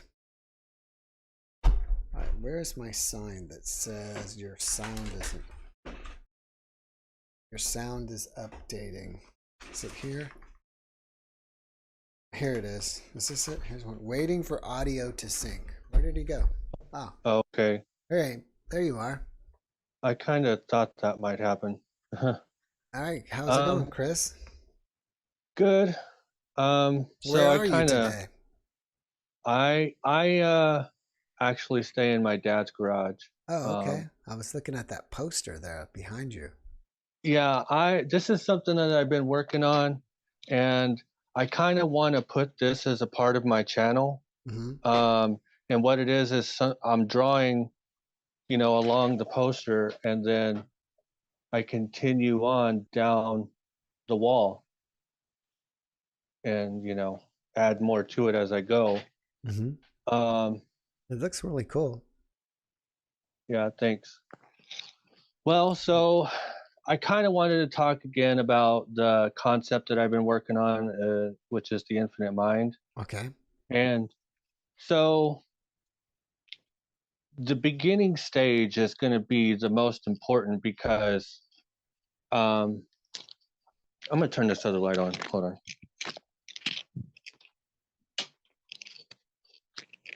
Okay, so the beginning stage is the most important because this is what sets the foundation of the whole concept. This is what builds the understanding of future progression as you follow the method. And the whole method starts out with picking a simple object, right? Like I said before, imagine it in a straight line and seeing it stretch out into infinity. Mm-hmm. And I actually made some little images of like leaves, like a leaf that is in a straight line like that, stones, chess pieces, and I plan on incorporating that in my video so people will see a visual of what I'm talking about, because me describing it in words might be a little difficult. But anyways, so what this is all really about is raising your consciousness from our current level of consciousness, which is what I want to raise it to is like a multi-dimensional perception, really, because right now we're at a certain level of perception of the dimension that we're in. There is a way to increase your consciousness so you can become more aware of reality itself and more aware of your. What is the most effective way? Right. So you want to start out simple, like I was saying, with this visual meditation that I'm talking about. Because unless you build the foundation of the infinite mind, you can try to perceive higher concepts like love. Like, okay, you hear how these near-death experiencers come back with these stories of profound love and emotions that they almost don't even have words for.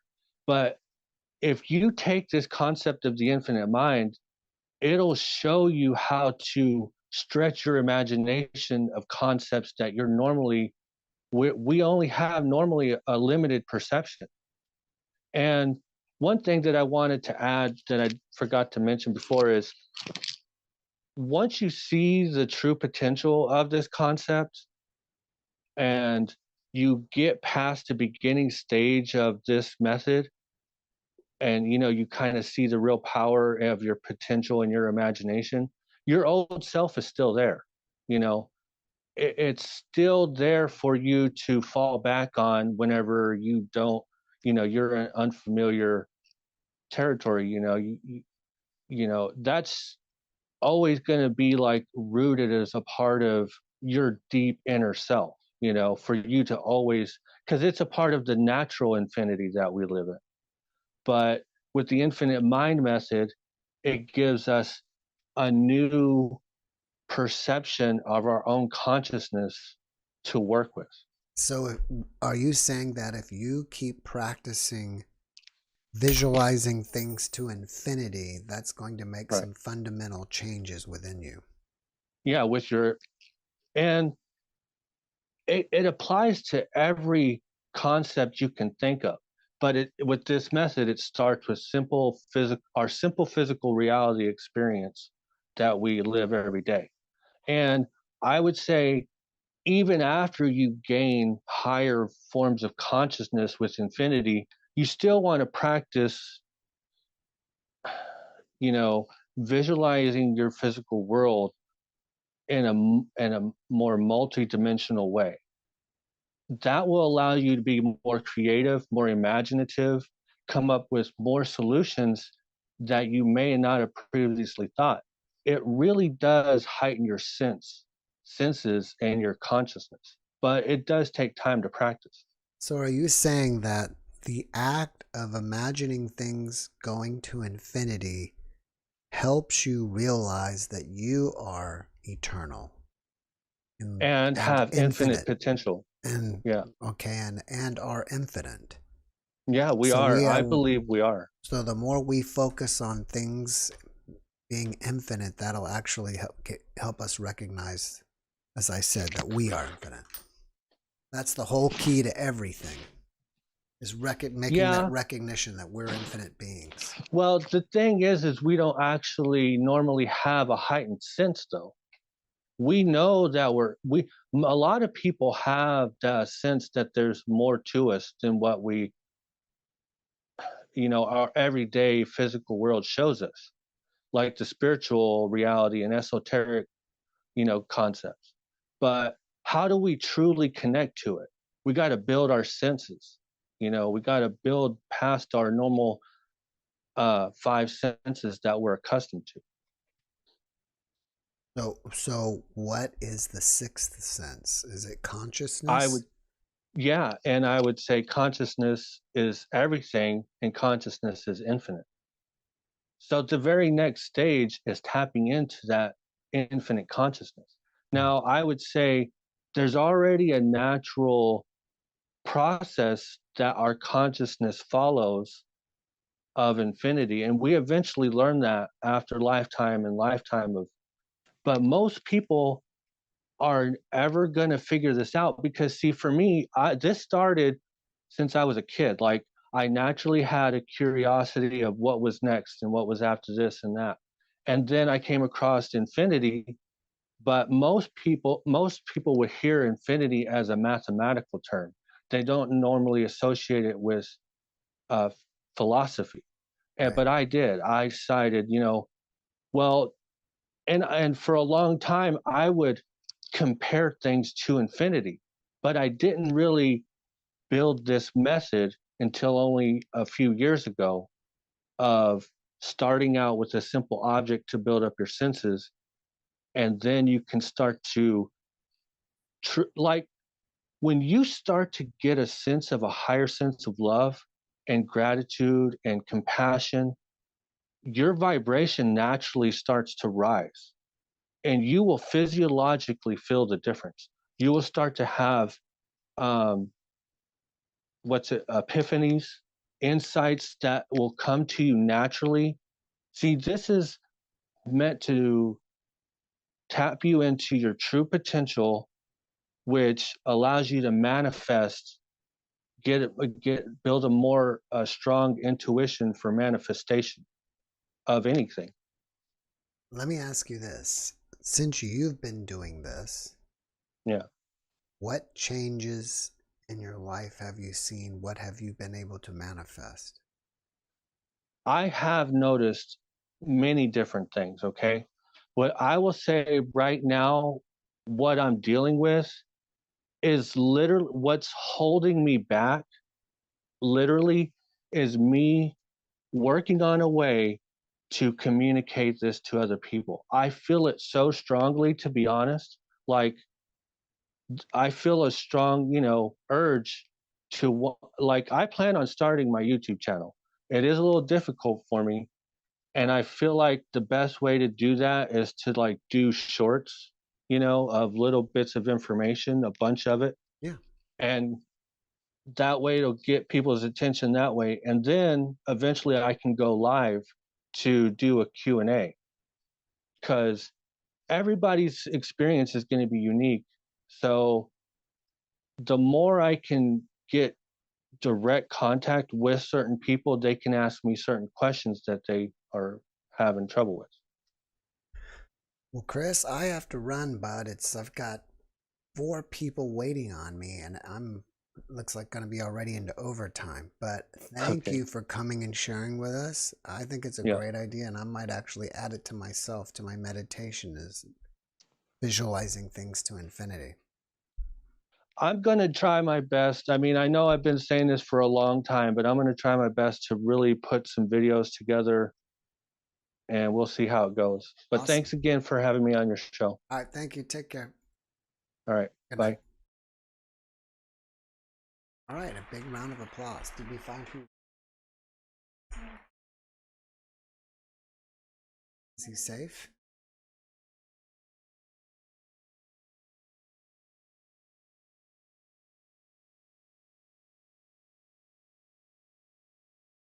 I'm feeling risky.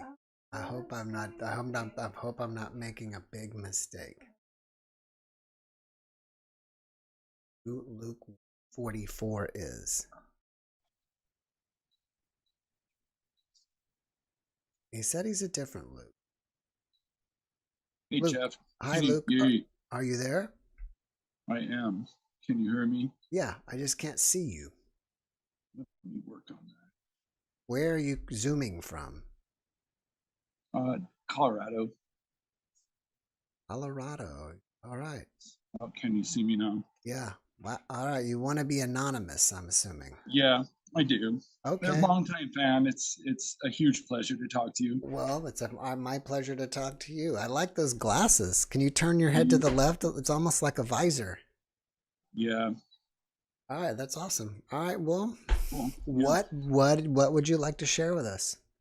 A near-death experience. All right, take it away.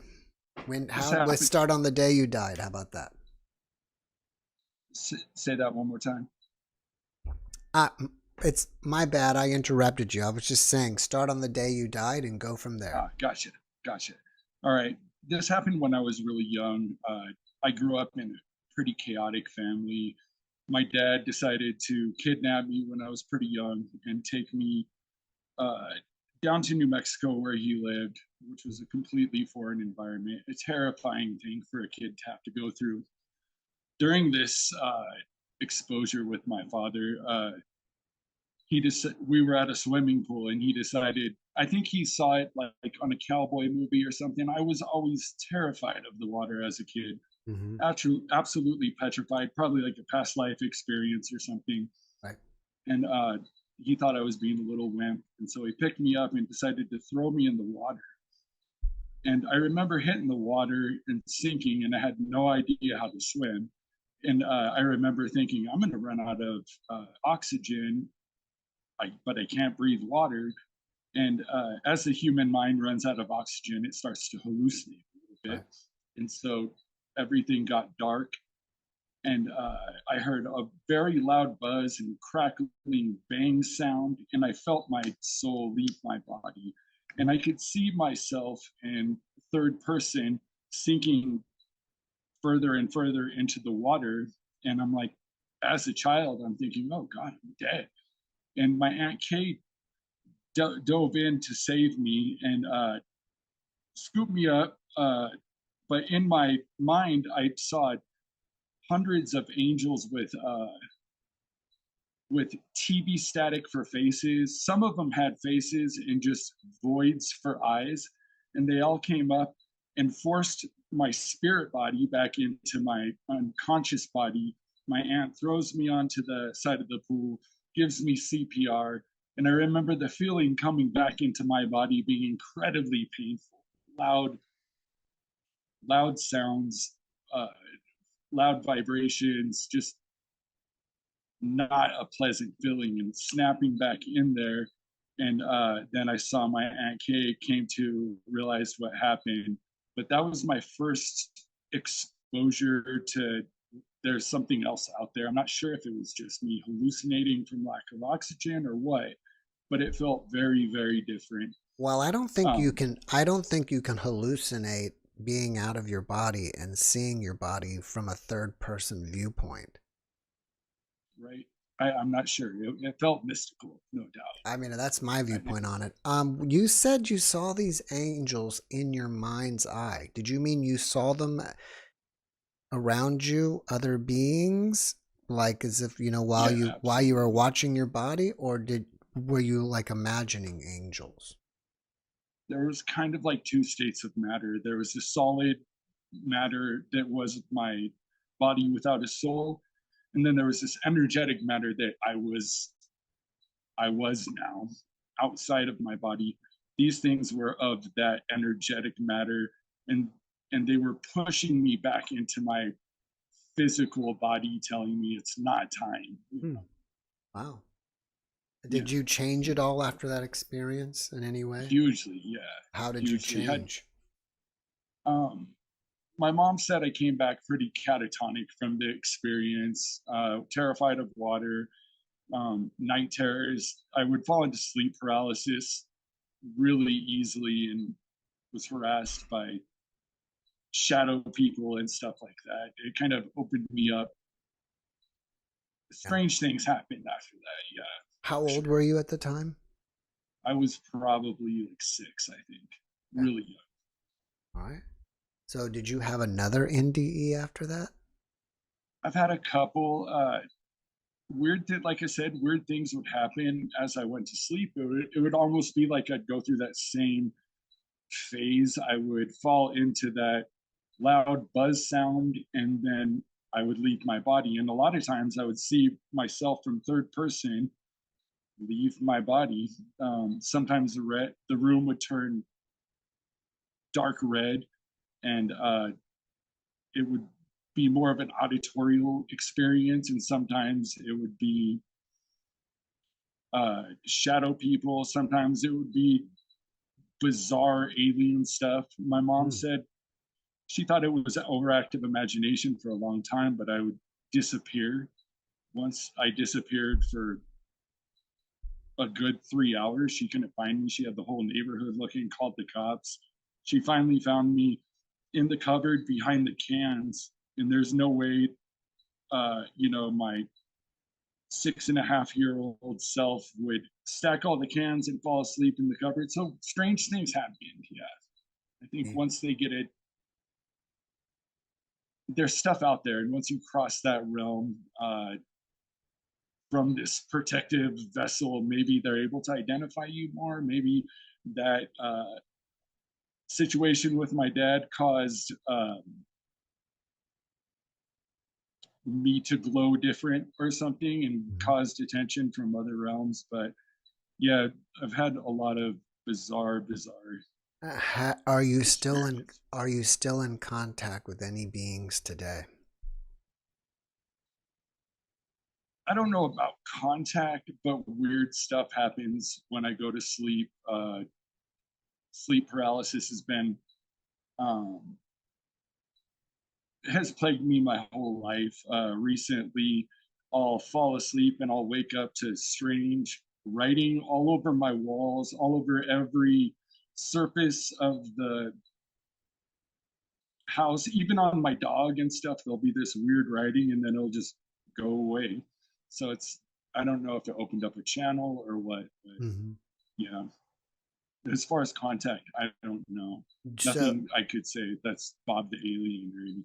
You know? Are you saying that you still experience sleep paralysis? Often, yes. Wow.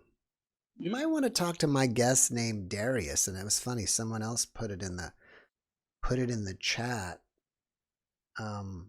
He is he's been having sleep paralysis for many, many years, and he's been able to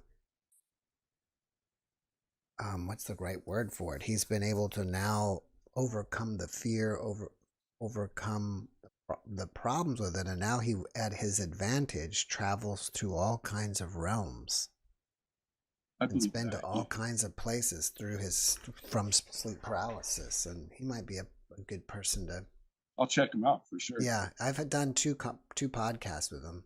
And that might be someone that, you know, at least you could just mention to him, you know, what your deal is. Maybe might have some advice for you or something. That's absolutely, that's pretty amazing though, that you're being able to, you know, if you're able to, you know, you've been opened up in some way, it appears, from your NDE. Yeah.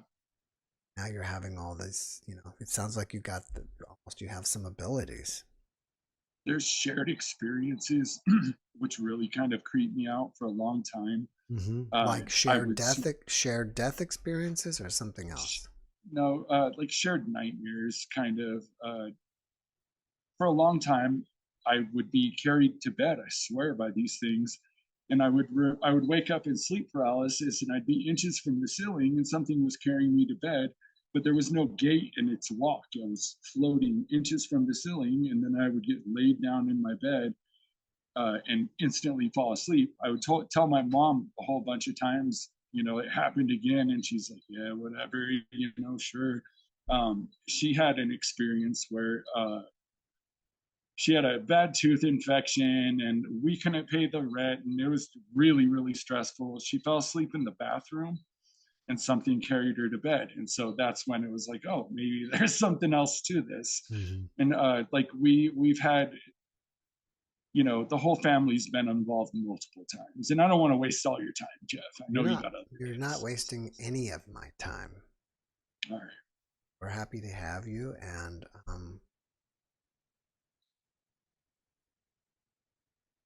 his link memorized. But I mean, if you just search for, someone was asking me to put Darius's link up there, but if you just search Darius J. Wright, I think with a W, and I've done, like I said, if you just look through my podcast, you probably would search JeffMara and Darius.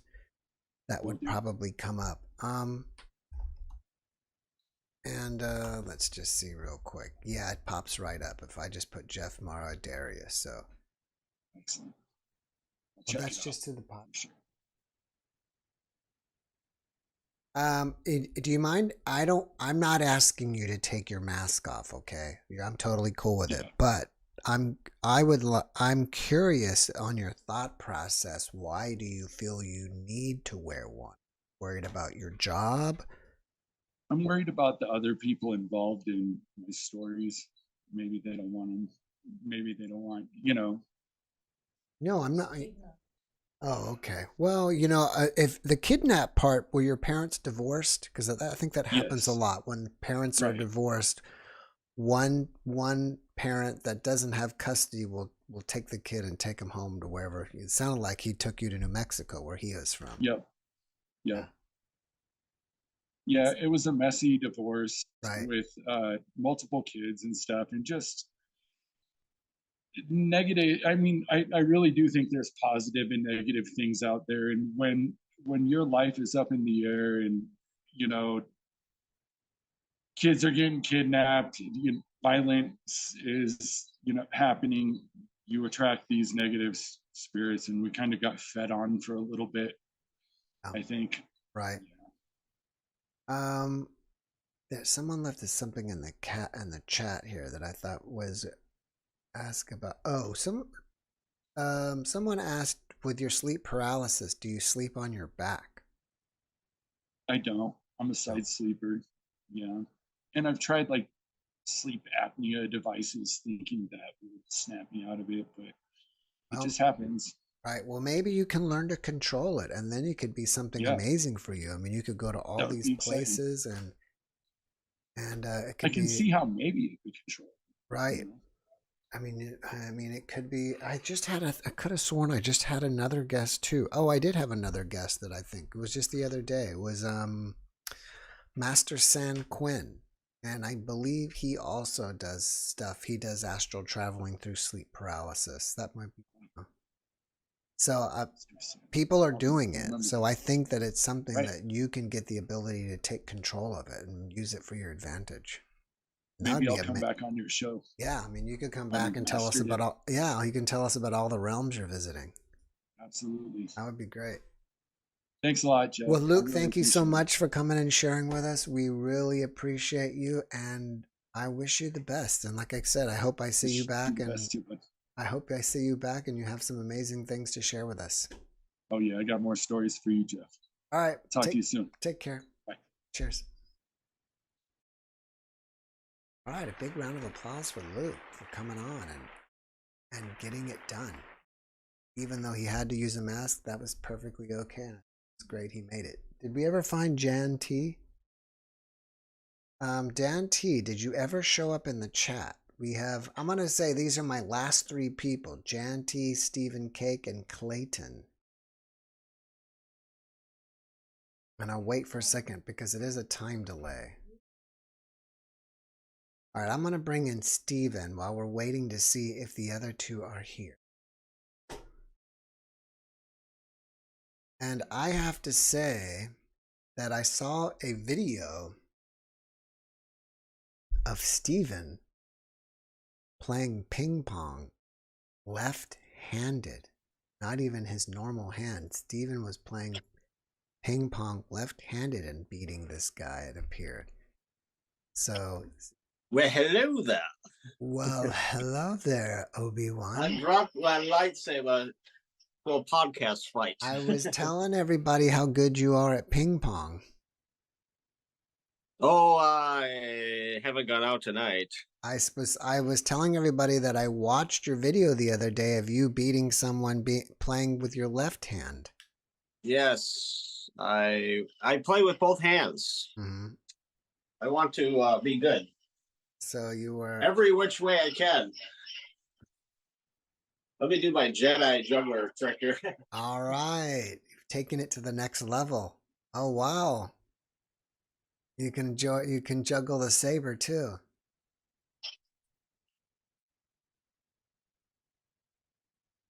Uh-oh. Your saber went... Oh, now it's back. It doesn't want me to juggle it. But that's okay. That's awesome. I wish the Star Wars music wasn't copywritten because I'd be playing it in the background. You don't know the power of the dark side. I think that you could do a good Emperor Palpatine. I am the Emperor, no one cares about me. On my birthday, I was all alone. No one cared. I love it. I love the part when the Emperor was telling Anakin about Darth, I think it was Darth Sidious, about being unnatural things, of bringing people back to life. It's an unnatural way. I gotta get. Yeah, you know what I do is I said during my enlightenment, they gave me all this information about how Star Wars could have been, and then even now, like I like I said, I have this mind. So it's like I have an intelligent agent with me. And I just, by agent, I just mean like, it seems like an entity, but it's not. And then I could discuss Star Wars, like how I would do it. What if it was a Jedi as a ghost Jedi from the other side? Like how Obi-Wan appears. It could be a Jedi, or he could be mind-jacking. He could be getting mind-jacked by another evil Jedi. It tells him, throw away those Jedi texts. You don't need them anymore. Just throw them right into the fire.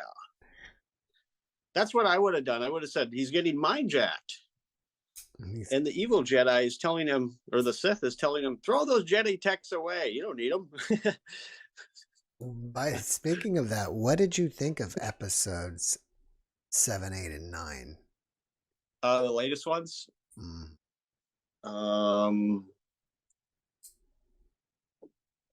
Well, I have the high ground over here.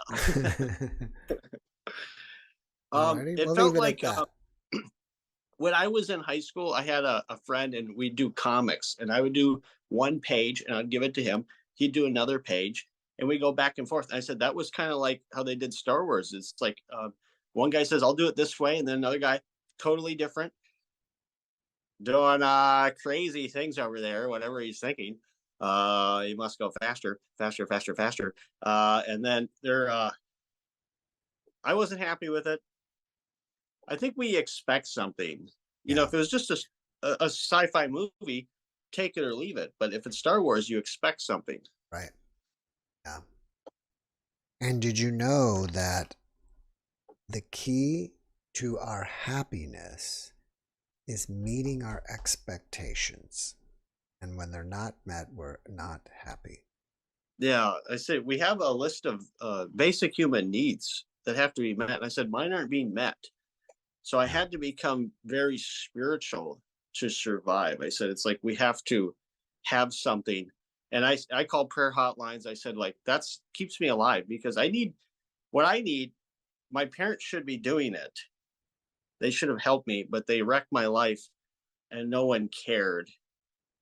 And so I said, in a downward spiral. And then I say the greater powers stepped in and they gave me a mind that corrects me. They said, no one should have this mind. Because it's like, I felt like I had the cheat codes to reality. I was like, because there's all these powers that are out there. And I say, no one's in control of them. I said, I wish I had control of these powers. You know, things just happen. Like psychic abilities. No one's in control of it. And I said, it was weird because I could read people's gifts, but then like with some people, I couldn't. I was like getting the opposite. Mm-hmm. It's like, I felt like if they believed in it, maybe that would help. But it was. I'm sorry, go ahead. I was going to just say real quick, check out this guy, Sean Webb, on his videos on YouTube about that, what I was telling you about meeting expectations and happiness. That's where I got that from, but you might enjoy those. Yeah.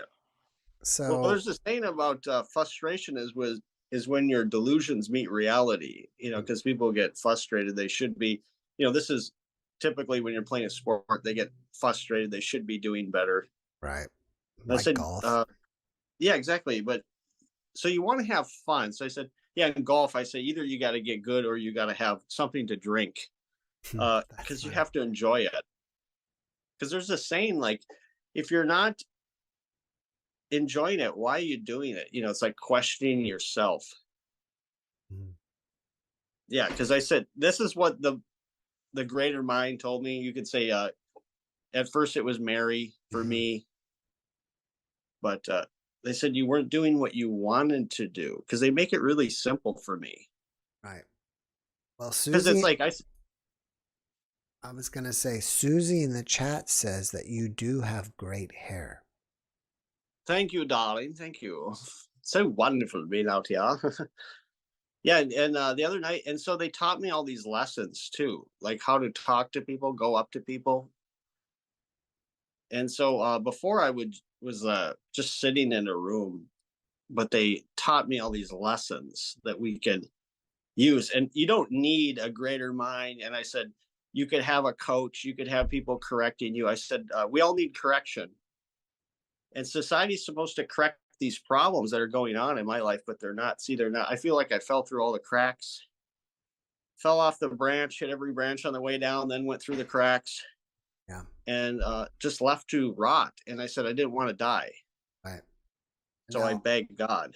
I have a comment in the chat from Jet that says, you should say that your parents tried to ruin your life, but it didn't work. Well, it's like they suffer from they're holding two separate viewpoints. On one, they say they don't see how teeth filing can affect anyone, but on the other hand, they say they don't want it done to anyone because they don't want to wreck their life. I said, it puts you into, so the problem is dentists are supposed to care. But if your dad does it, see, he didn't care. Mhm. And they don't want anyone to find out. So it's frustrating because it's like there's something in their brain, in their mind, they can't grasp that they did something bad and they caused a problem.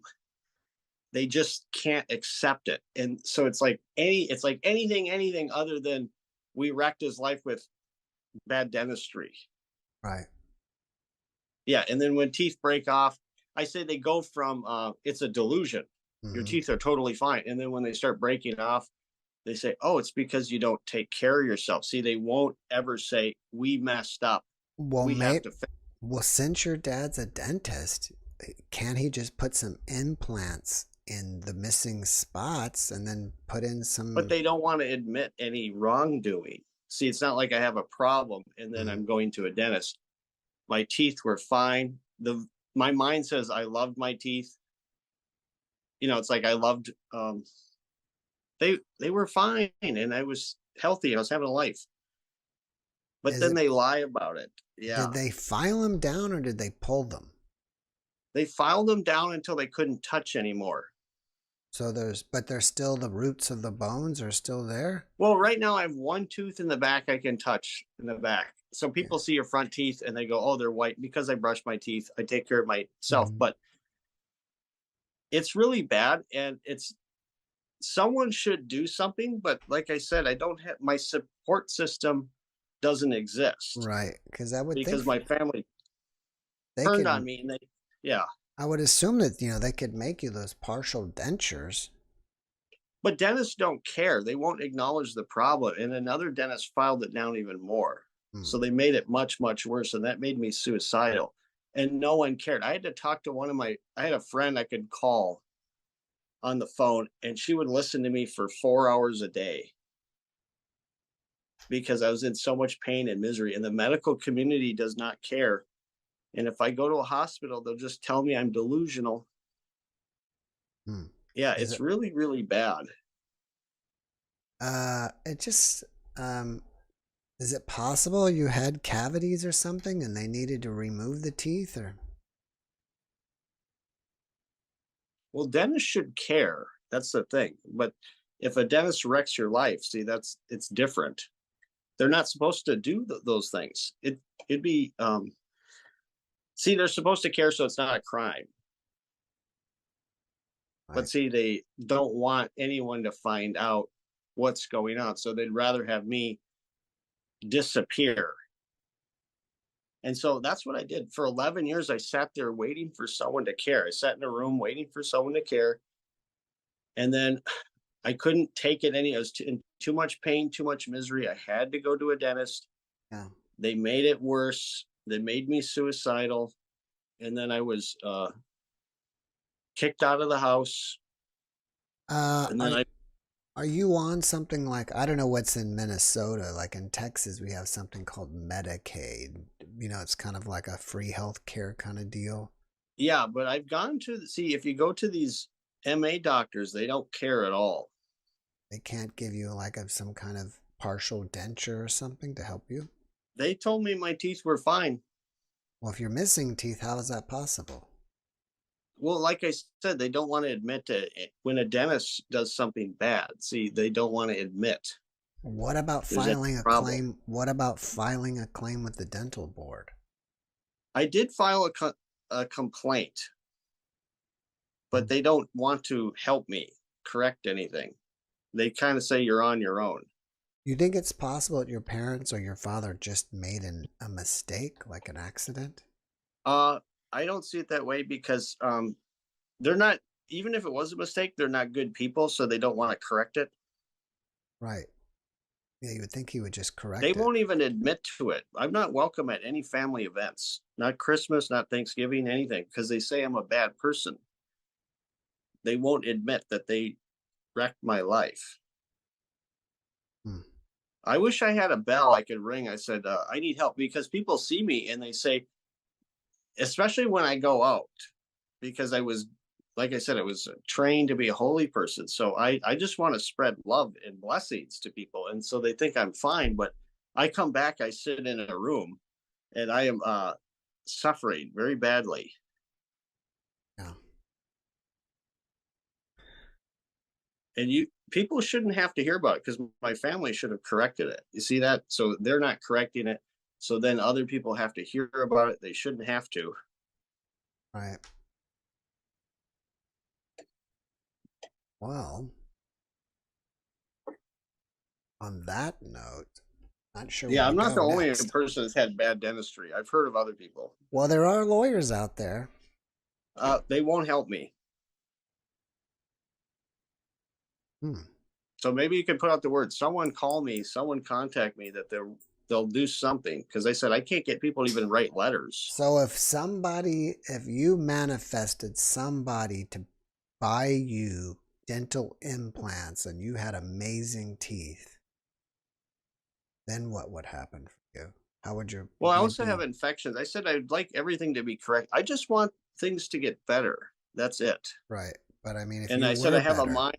It says you just want things to work out. You just want to have a life. And I said, yeah, because I said I don't need money.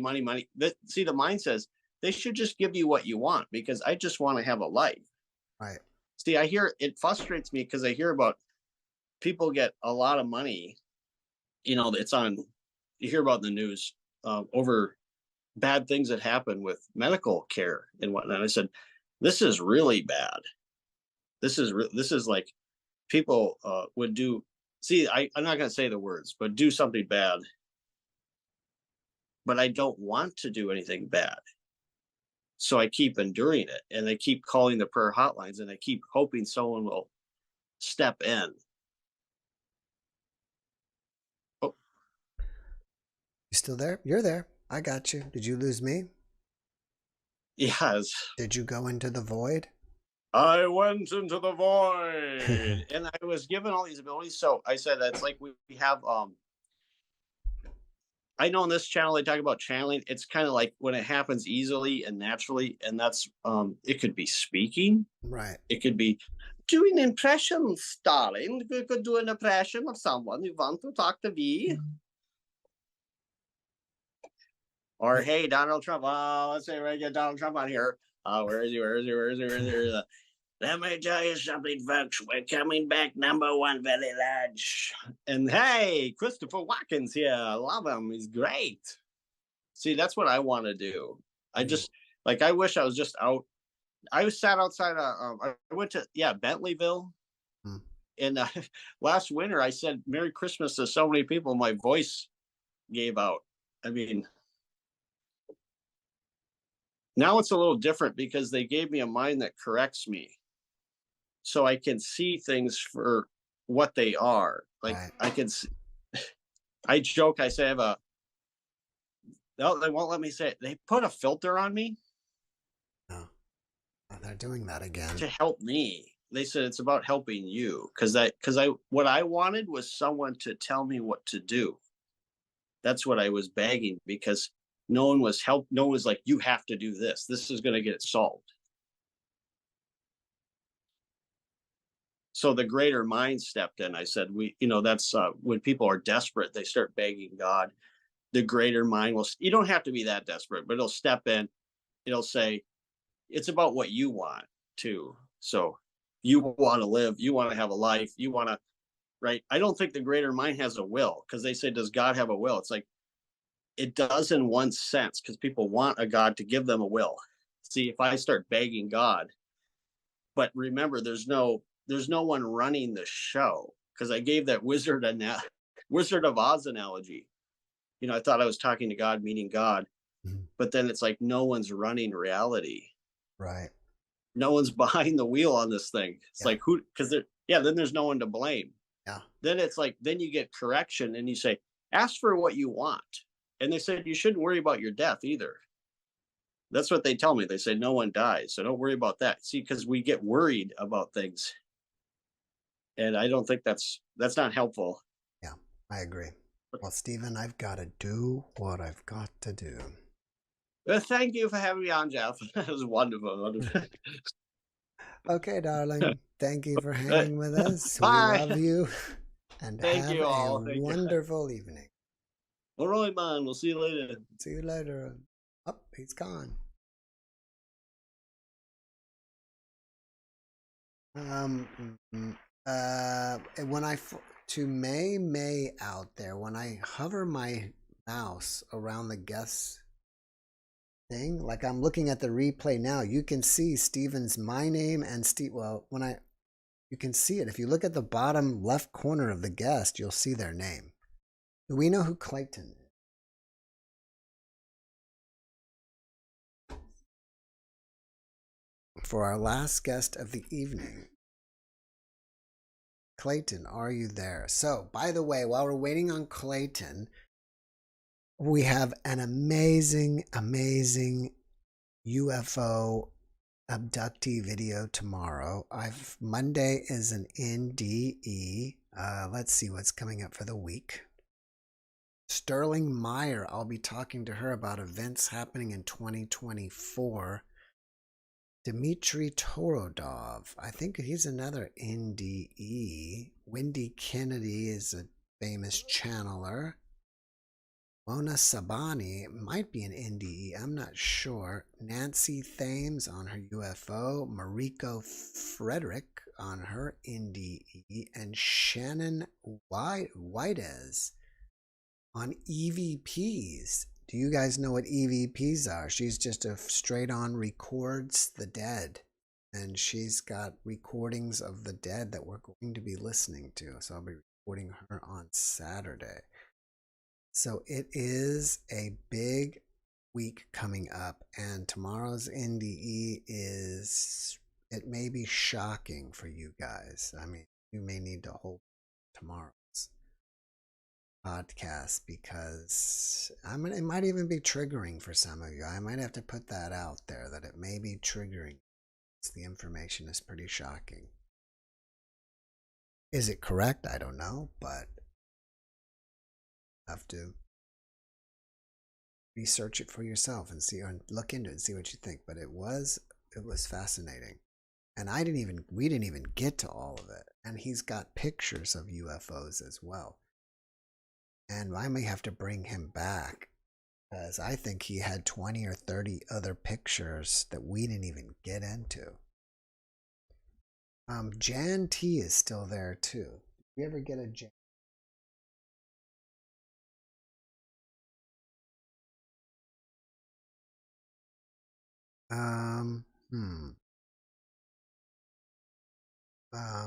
I don't want that. Trump was gone. Who's yelling? Okay, so I need to know if there's a Jan T and there's a Clayton.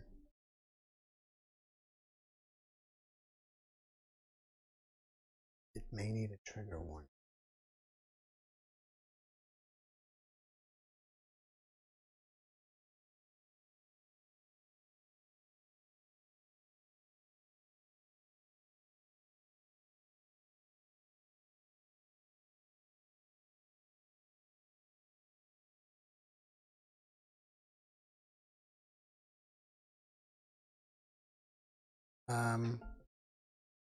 All right. Jan T is ready. Is that Plasma Arat? And Clay Bomb, I'm Clayton. Okay.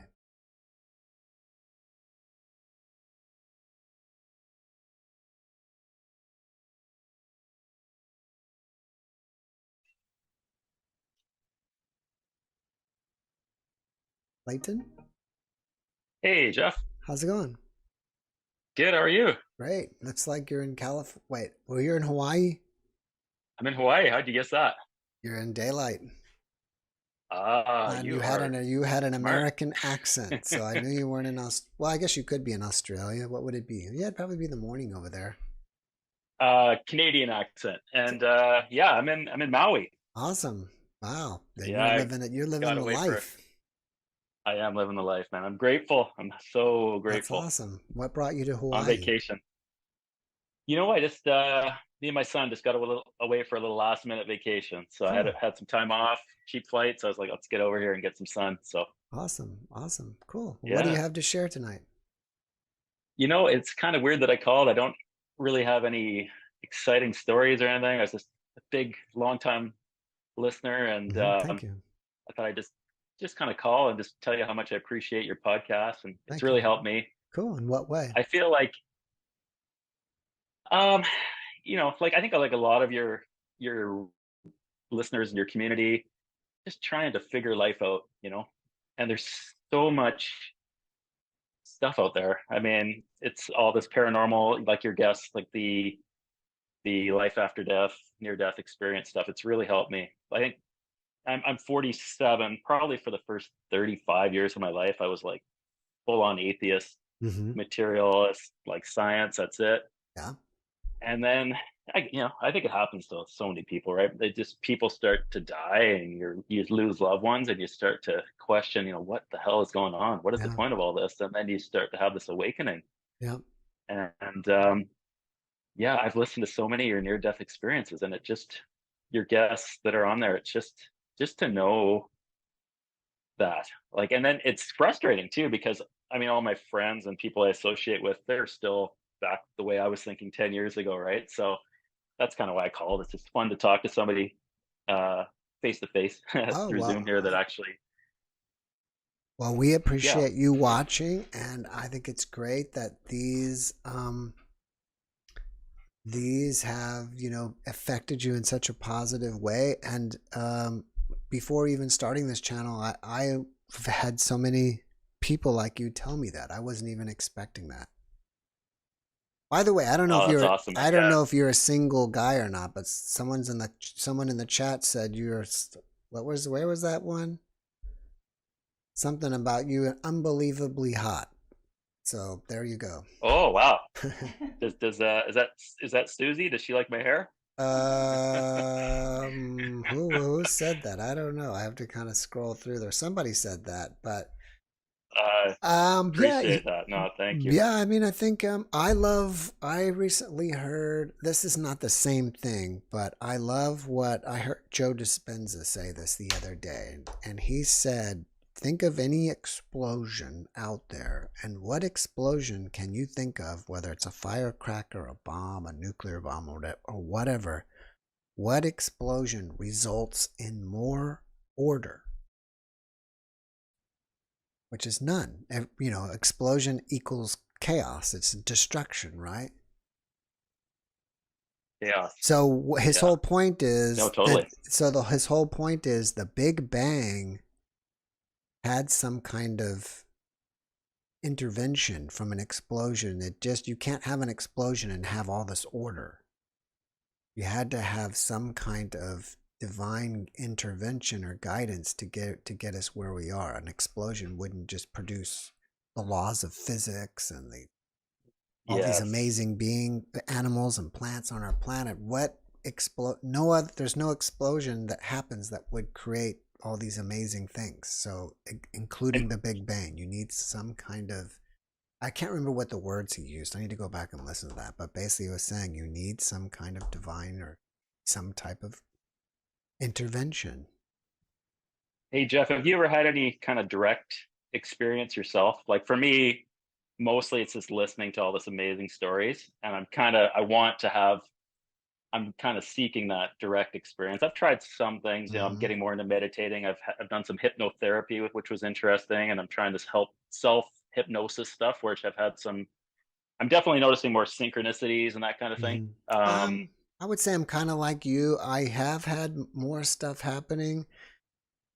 I'm at the point where do I need to accept it and surrender to it, or what? But I think one of the things I've done that may help you is I like to listen to, if you go to the Monroe Institute YouTube channel, and on the meditation that I do most often is the one, I think it's the it's either called the Gateway Experience or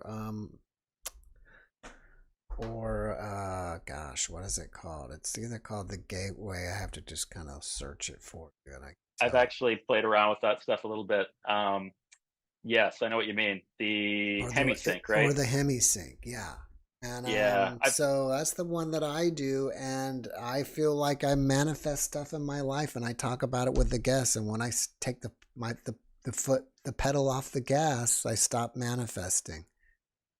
So I think it works. It's And then interesting. and then if I stop, and then if I'm not mindful, because especially if you watch the news and other things, it's easy to kind of slip into negative, and you start, or negative things, and then you can start manifesting negative stuff. So you have to try to stay it's so mindful. true. There was one of my guests recently said, and I really loved what he said. He said, worrying is praying for bad things to happen to you. Yeah, no, exactly. What you focus on, what your thoughts do become reality. There is some kind of a weird mirror thing going on there, and what you put out comes back to you. It's so bizarre, but it's true. I mean, I'm noticing it. It's amazing. Yeah. So I'm trying to get the positive vibes going, and actually going back to the hemisync thing. I've been doing binaural beats, which I guess that's the technology they invented, right? The Monroe Institute. There's a YouTube video I've used a few times. It's this out of body experience thing. This astral projection. You put the earbuds in, lie down, and I've got to the point probably 3 or 4 times where my whole body is vibrating. Wow. And I noticed that before I knew what that was, and then I'm like reading the comments, Googling and stuff, and apparently that means I'm getting close. What video is that? What is the title of that video? Maybe I need to try it. Yes, if you just on YouTube, if you do Google binaural beats, astral projection, it's got like a green and yellow body lying down horizontal, kind of floating upwards.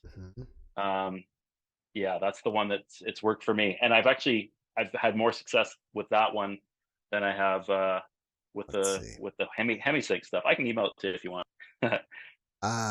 There's one with a kind of looks like it says guaranteed astral projection. Is that it?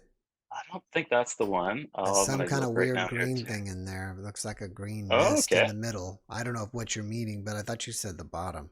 Oh, you know what? It's actually the title. How I usually search is binaural beats out of body experience. Oh, okay. And it's kind of a green body floating upwards. It's an hour and 51 minutes long, or longer than that. That's long. 2 hours. Yeah, I usually put it on as I'm falling asleep, and then I'm kind of right in that state where I'm waking up. Well, not really totally asleep, and you said maybe you can send it to me because I'm I'm actually thinking about signing up for somebody. Yeah, sure, I'll send it to you for sure. Thank you. Yeah, I've actually been thinking about calling that Darius guy or checking out his courses because man, he seems like he's the master at it. Yeah. And I mean, if stuff like that is real, and you got 99% of the population just going about business as usual, worried about their bills and mortgage and all this material stuff. And if you can leave your body, it just changes everything, right? Right. Well, the fascinating thing, which I never expected, is this podcast over the last 3.5 years or so has kind of become my own spiritual journey. It's 1 hour a day listening to people.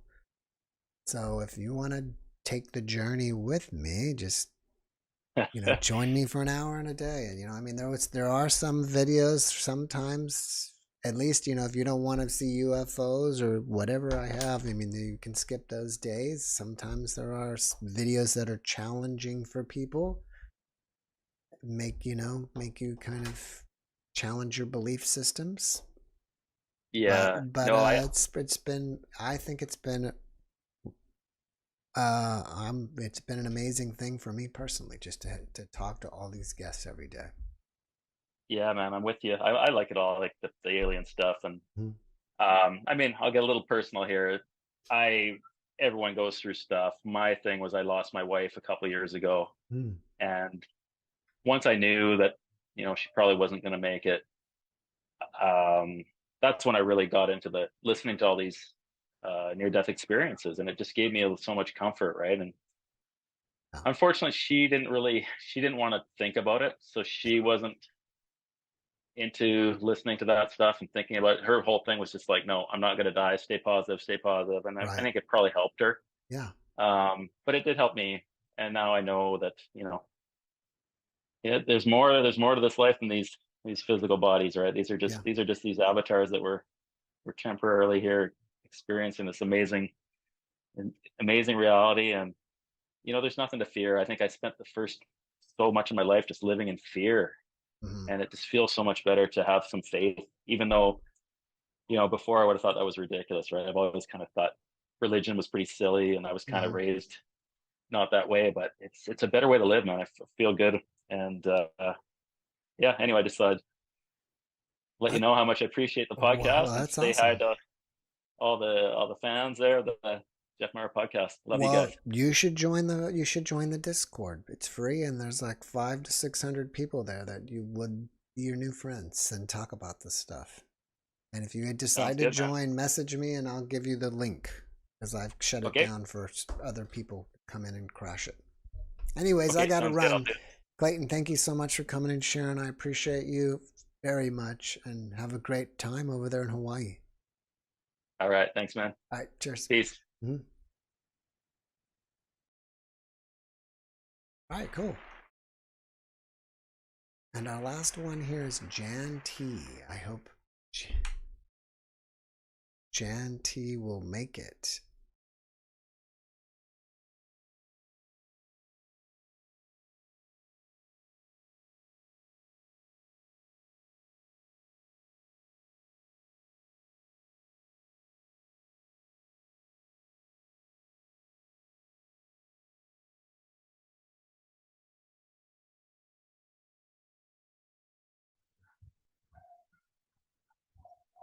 Hello?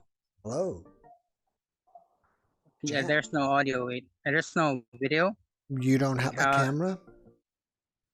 Is anybody comfortable with my carapace? What? Carapace. I know. Oh, there you go. It's okay. You're this. If everybody, you know, we see enough of you. That's good enough. Where are you from? I'm from. You from the Philippines? Mindanao. Yeah, Mindanao. Where? Philippines? I call it the down under of the Philippines. Okay. Mindanao, south. Outside. You know why I guessed the Philippines? Because talking about this, I know the guys from that have a podcast in the Philippines, and they don't show their faces, and it's their own podcast. So I guess you have to kind of remain anonymous down there, right? Yeah, trolls are an in thing nowadays. So people are, let's say, joining in the bandwagon of being a troll, or somehow they feel like there is most of them are, I should say, wannabe millennial. Wannabe millennial meaning they have no bearings on their spirituality at all, and they are just driftwood in a whole let's say I should say like a firewall of prodigies, like internet prodigies, like they remain anonymous because they are feeling left out, actually, you know. FOMO, that's it, FOMO. Let me ask you something here. It's a little off subject, but in the news, there was a big earthquake in the Philippines today. Did you get affected by that? I cannot say enough about that. To tell you honestly, it's so hard to wrap your brains around that incident because people nowadays are expecting it somehow. There is I heard the word synergy from the previous guest. There are some synergies, and I'm afraid that it will fall into some sort of a mass hysteria. You know, people could start kumbaya and, you know, holding each other's hands, like, let's run for our lives. You know, it's very alarming. So I try to stay calm about it. I mean, it's not the end of the world, you know. It's not like hey, there's our world, bye bye. It's not like that, you know. It's just tectonics. We're in the ring of fire, you know. We're in the fire, so it's natural. Right. Was there a lot of destruction where you're at? Oh my God. I'm in this group chat, like in Buddhism members group chat, and somebody just posted a very morbid video about throwing a grenade on an Islamic in Marawi, actually on an Islamic establishment. The glare and oh my God! Thank God that our administrator for that group chat said, "Take that video down. It's so morbid." Like someone on the video just said, like "Allahu Akbar." So people are. That's what I'm saying. It's like a whole synergy. Like, you know, people are somehow taking advantage of this earthquake stuff. So Right.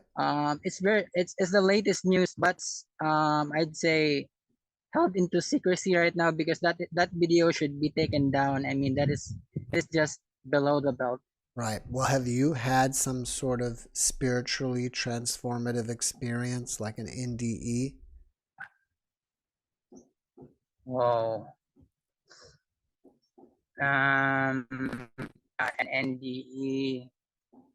Well, I have my brushes with death, but to tell you honestly, the way I see it, I hate to break it down, but we are really an immortal. You know, we are really immortal. So death is not something like we fear, because if we value fear more than our entitlement, we should haul ass and like elevate our consciousness. Fear would be some kind of a go signal for like I should call like a breakdown in our moral, you know, in society. Like fear is being used to control. Let me just cut to the chase. A death would be more than willing to oblige at that some point, you know. And next thing you know, people are zipping their hoses, you know, they don't live according to what they're planned to do by the creator. So that is already death, you know. But if we elevate our consciousness and we I should say get into the kundalini and realign our chakras, our energy points, and I mean do our research with this faculty that we have, because even in the Gospel of Paul, you know, your faculties are against you. Like you have this diabolos, and being in diabolos, man, you could be just like one of those guys that just thrown into the the spirit where Jesus actually commands a demon to go into the pigs, and just like they use that Bible scripture for the Muslim that they won't eat pigs. But you know, I think they are in cahoots. They are just like playing ping pong, the Christianity and Muslim. You know, you're like ping pong, and like you're like being hypnotized to the point that death would most likely be a giveaway or some kind of let's say a consolation. You know, when you get into the higher levels, you realize that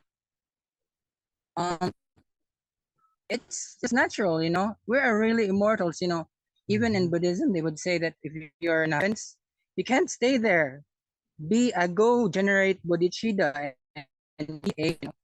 So I should say like I don't use your faculties against me. If you go against design, the design goes against you. You know, that is the nutshell, I could say. That's interesting. It's a nice saying. All right, Jam. Well, listen, thank you so much for coming and being my guest. I really appreciate you, and hopefully we will see you again and come and join us. Yeah, thank you for the comforting word. I mean, just see those guys going out tomorrow. All right, we'll see you later. Have a great rest of your Sunday. Bye-bye. Bye-bye. All right.